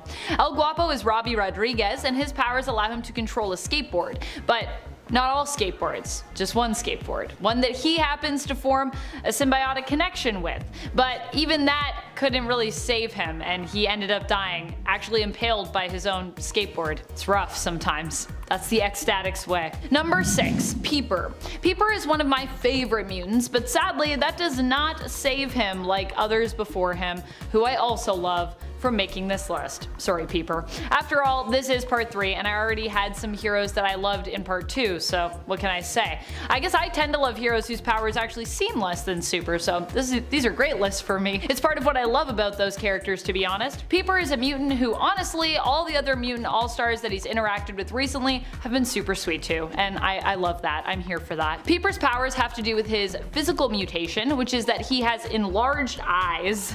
With his eyes, he can see things that others can't, possessing different forms of sight. Currently, Peeper uses his powers to help out his fellow teammates as a member of Swords the Six, although he's not really like part of the main Six because they're teleporters. He's not a teleporter, but he works with Sword and the Six to help expand the areas of mutant technology. Number 5. Penance. Penance was once the hero known as Speedball, who is now back to being Speedball again actually, thank goodness. His real name is Robert Baldwin. Baldwin decided to change up his superhero appearance and name following the instigating event that led to the first Civil War. In the comics, this was actually similar to, but different from the MCU and the Sokovia Accords. Similar in the sense that many people did die, many of them, in the case of the comics, civilians. Different in the sense that it wasn't a tragedy at a political gathering, but rather happened as a result of the New Warriors pursuing supervillains in the interest of their reality TV show, which, you know, would later become political because one of the team members, Nitro, went off and kind of killed a bunch of civilians and the rest of his teammates in the process, with Speedball being one of the few people to actually survive that incident. As a result, it was said that his powers had changed due to his guilt, and they could only be activated when he experienced physical pain. This caused Robert Baldwin to change his name and his appearance, being known as Penance, in honor of all the lives lost that he felt responsible for, and wearing an Iron Maiden inspired supersuit covered in spikes, as many spikes I believe as there were casualties, so that he could trigger his powers as needed. Number 4. Tag. Tag is definitely one of the weirdest superheroes out there when it comes to his abilities. He is Brian Cruz, a mutant whose powers allow him to tag someone psionically, inciting a telepathic urge in other people to either run away or run toward the person he's tagged. The person who's it? He could use his powers to tag multiple people, but if making them emit a psionic signal that encouraged others to run away from them, the range would actually top out at about 100 meters away. Then the urge for people to run would stop. so it's really weirdly specific. Number 3, Super Dupont. Super Dupont hails from a French comic strip from the 1970s. Super Dupont was meant to be a hero built on French nationalism, but that also spoofed the ridiculousness of American superhero comics as well as American stereotypes of the French. Super Dupont's power set is like Superman's, but he's not nearly as powerful. He can fly, and he's also a master in the art of savate, a style of fighting known as French boxing. Super Dupont in the series is a mysterious figure who is said to be the son of one of the unknown soldiers buried under the Arc de Triomphe. Although how that soldier then would remain unknown, it seems kind of questionable, because if he was your father, wouldn't you know who he was? So you no longer be an unknown soldier. He fights against the Anti-France organization, which is exclusively made up of all foreigners, non-French people. These people speak a fictional language in the comics that is a mishmash of non-French languages, and it's called Anti-Francais, which I think is super ridiculous. Number 2, Dog Welder 2. Dog Welder was high up on our first part to this list, but did you know there isn't just one Dog Welder out there? I know, it's shocking considering that his power set in essence involves welding people to, well, I mean, you know, it's in his name. And it's pretty unspeakable if you ask me. How is this a hero at all? Never mind, how did we make a second version of him? Dog Welder 2 ends up being possessed by the welding equipment of the former Dog Welder, and even ends up at one point welding his family. Unable to resist the compulsion to weld, he must weld. It's a curse. Despite all this, he's still considered a hero somehow. He also ends up joining along with the superhero team known as Section 8. Dog Welder 2 is even more ridiculous than the first in that he learns the true origins of his powers actually come from the Egyptian god Anubis, and also saves the world by welding 2 stars together, one of which is Sirius, also known as the Dog Star. Get it? Number 1, Six Pack. Six Pack is the leader of Section 8, the same team Dog Welder is on, both the first and the second Dog Welder. His powers, or abilities rather, involve him having a high tolerance for drinking, and it's been implied at one point that he may, and I'd like to emphasize the word may, have reality warping powers. But if he does, he doesn't really know how to use them. This was something that the many angled ones sensed in him when they faced off against him, and he was apparently able to create a force field, but he didn't know how he'd done it. Six Pack is also known as Sidney Speck. He is generally known for being intoxicated, hence his name, which is in reference to drinks, and in fact being completely sober can work against him. While sober, Six Pack is forced to face the harsh reality of his life, which can make him question what he is doing and why. I mean, considering his power set and his general focus, that makes sense. Fair enough.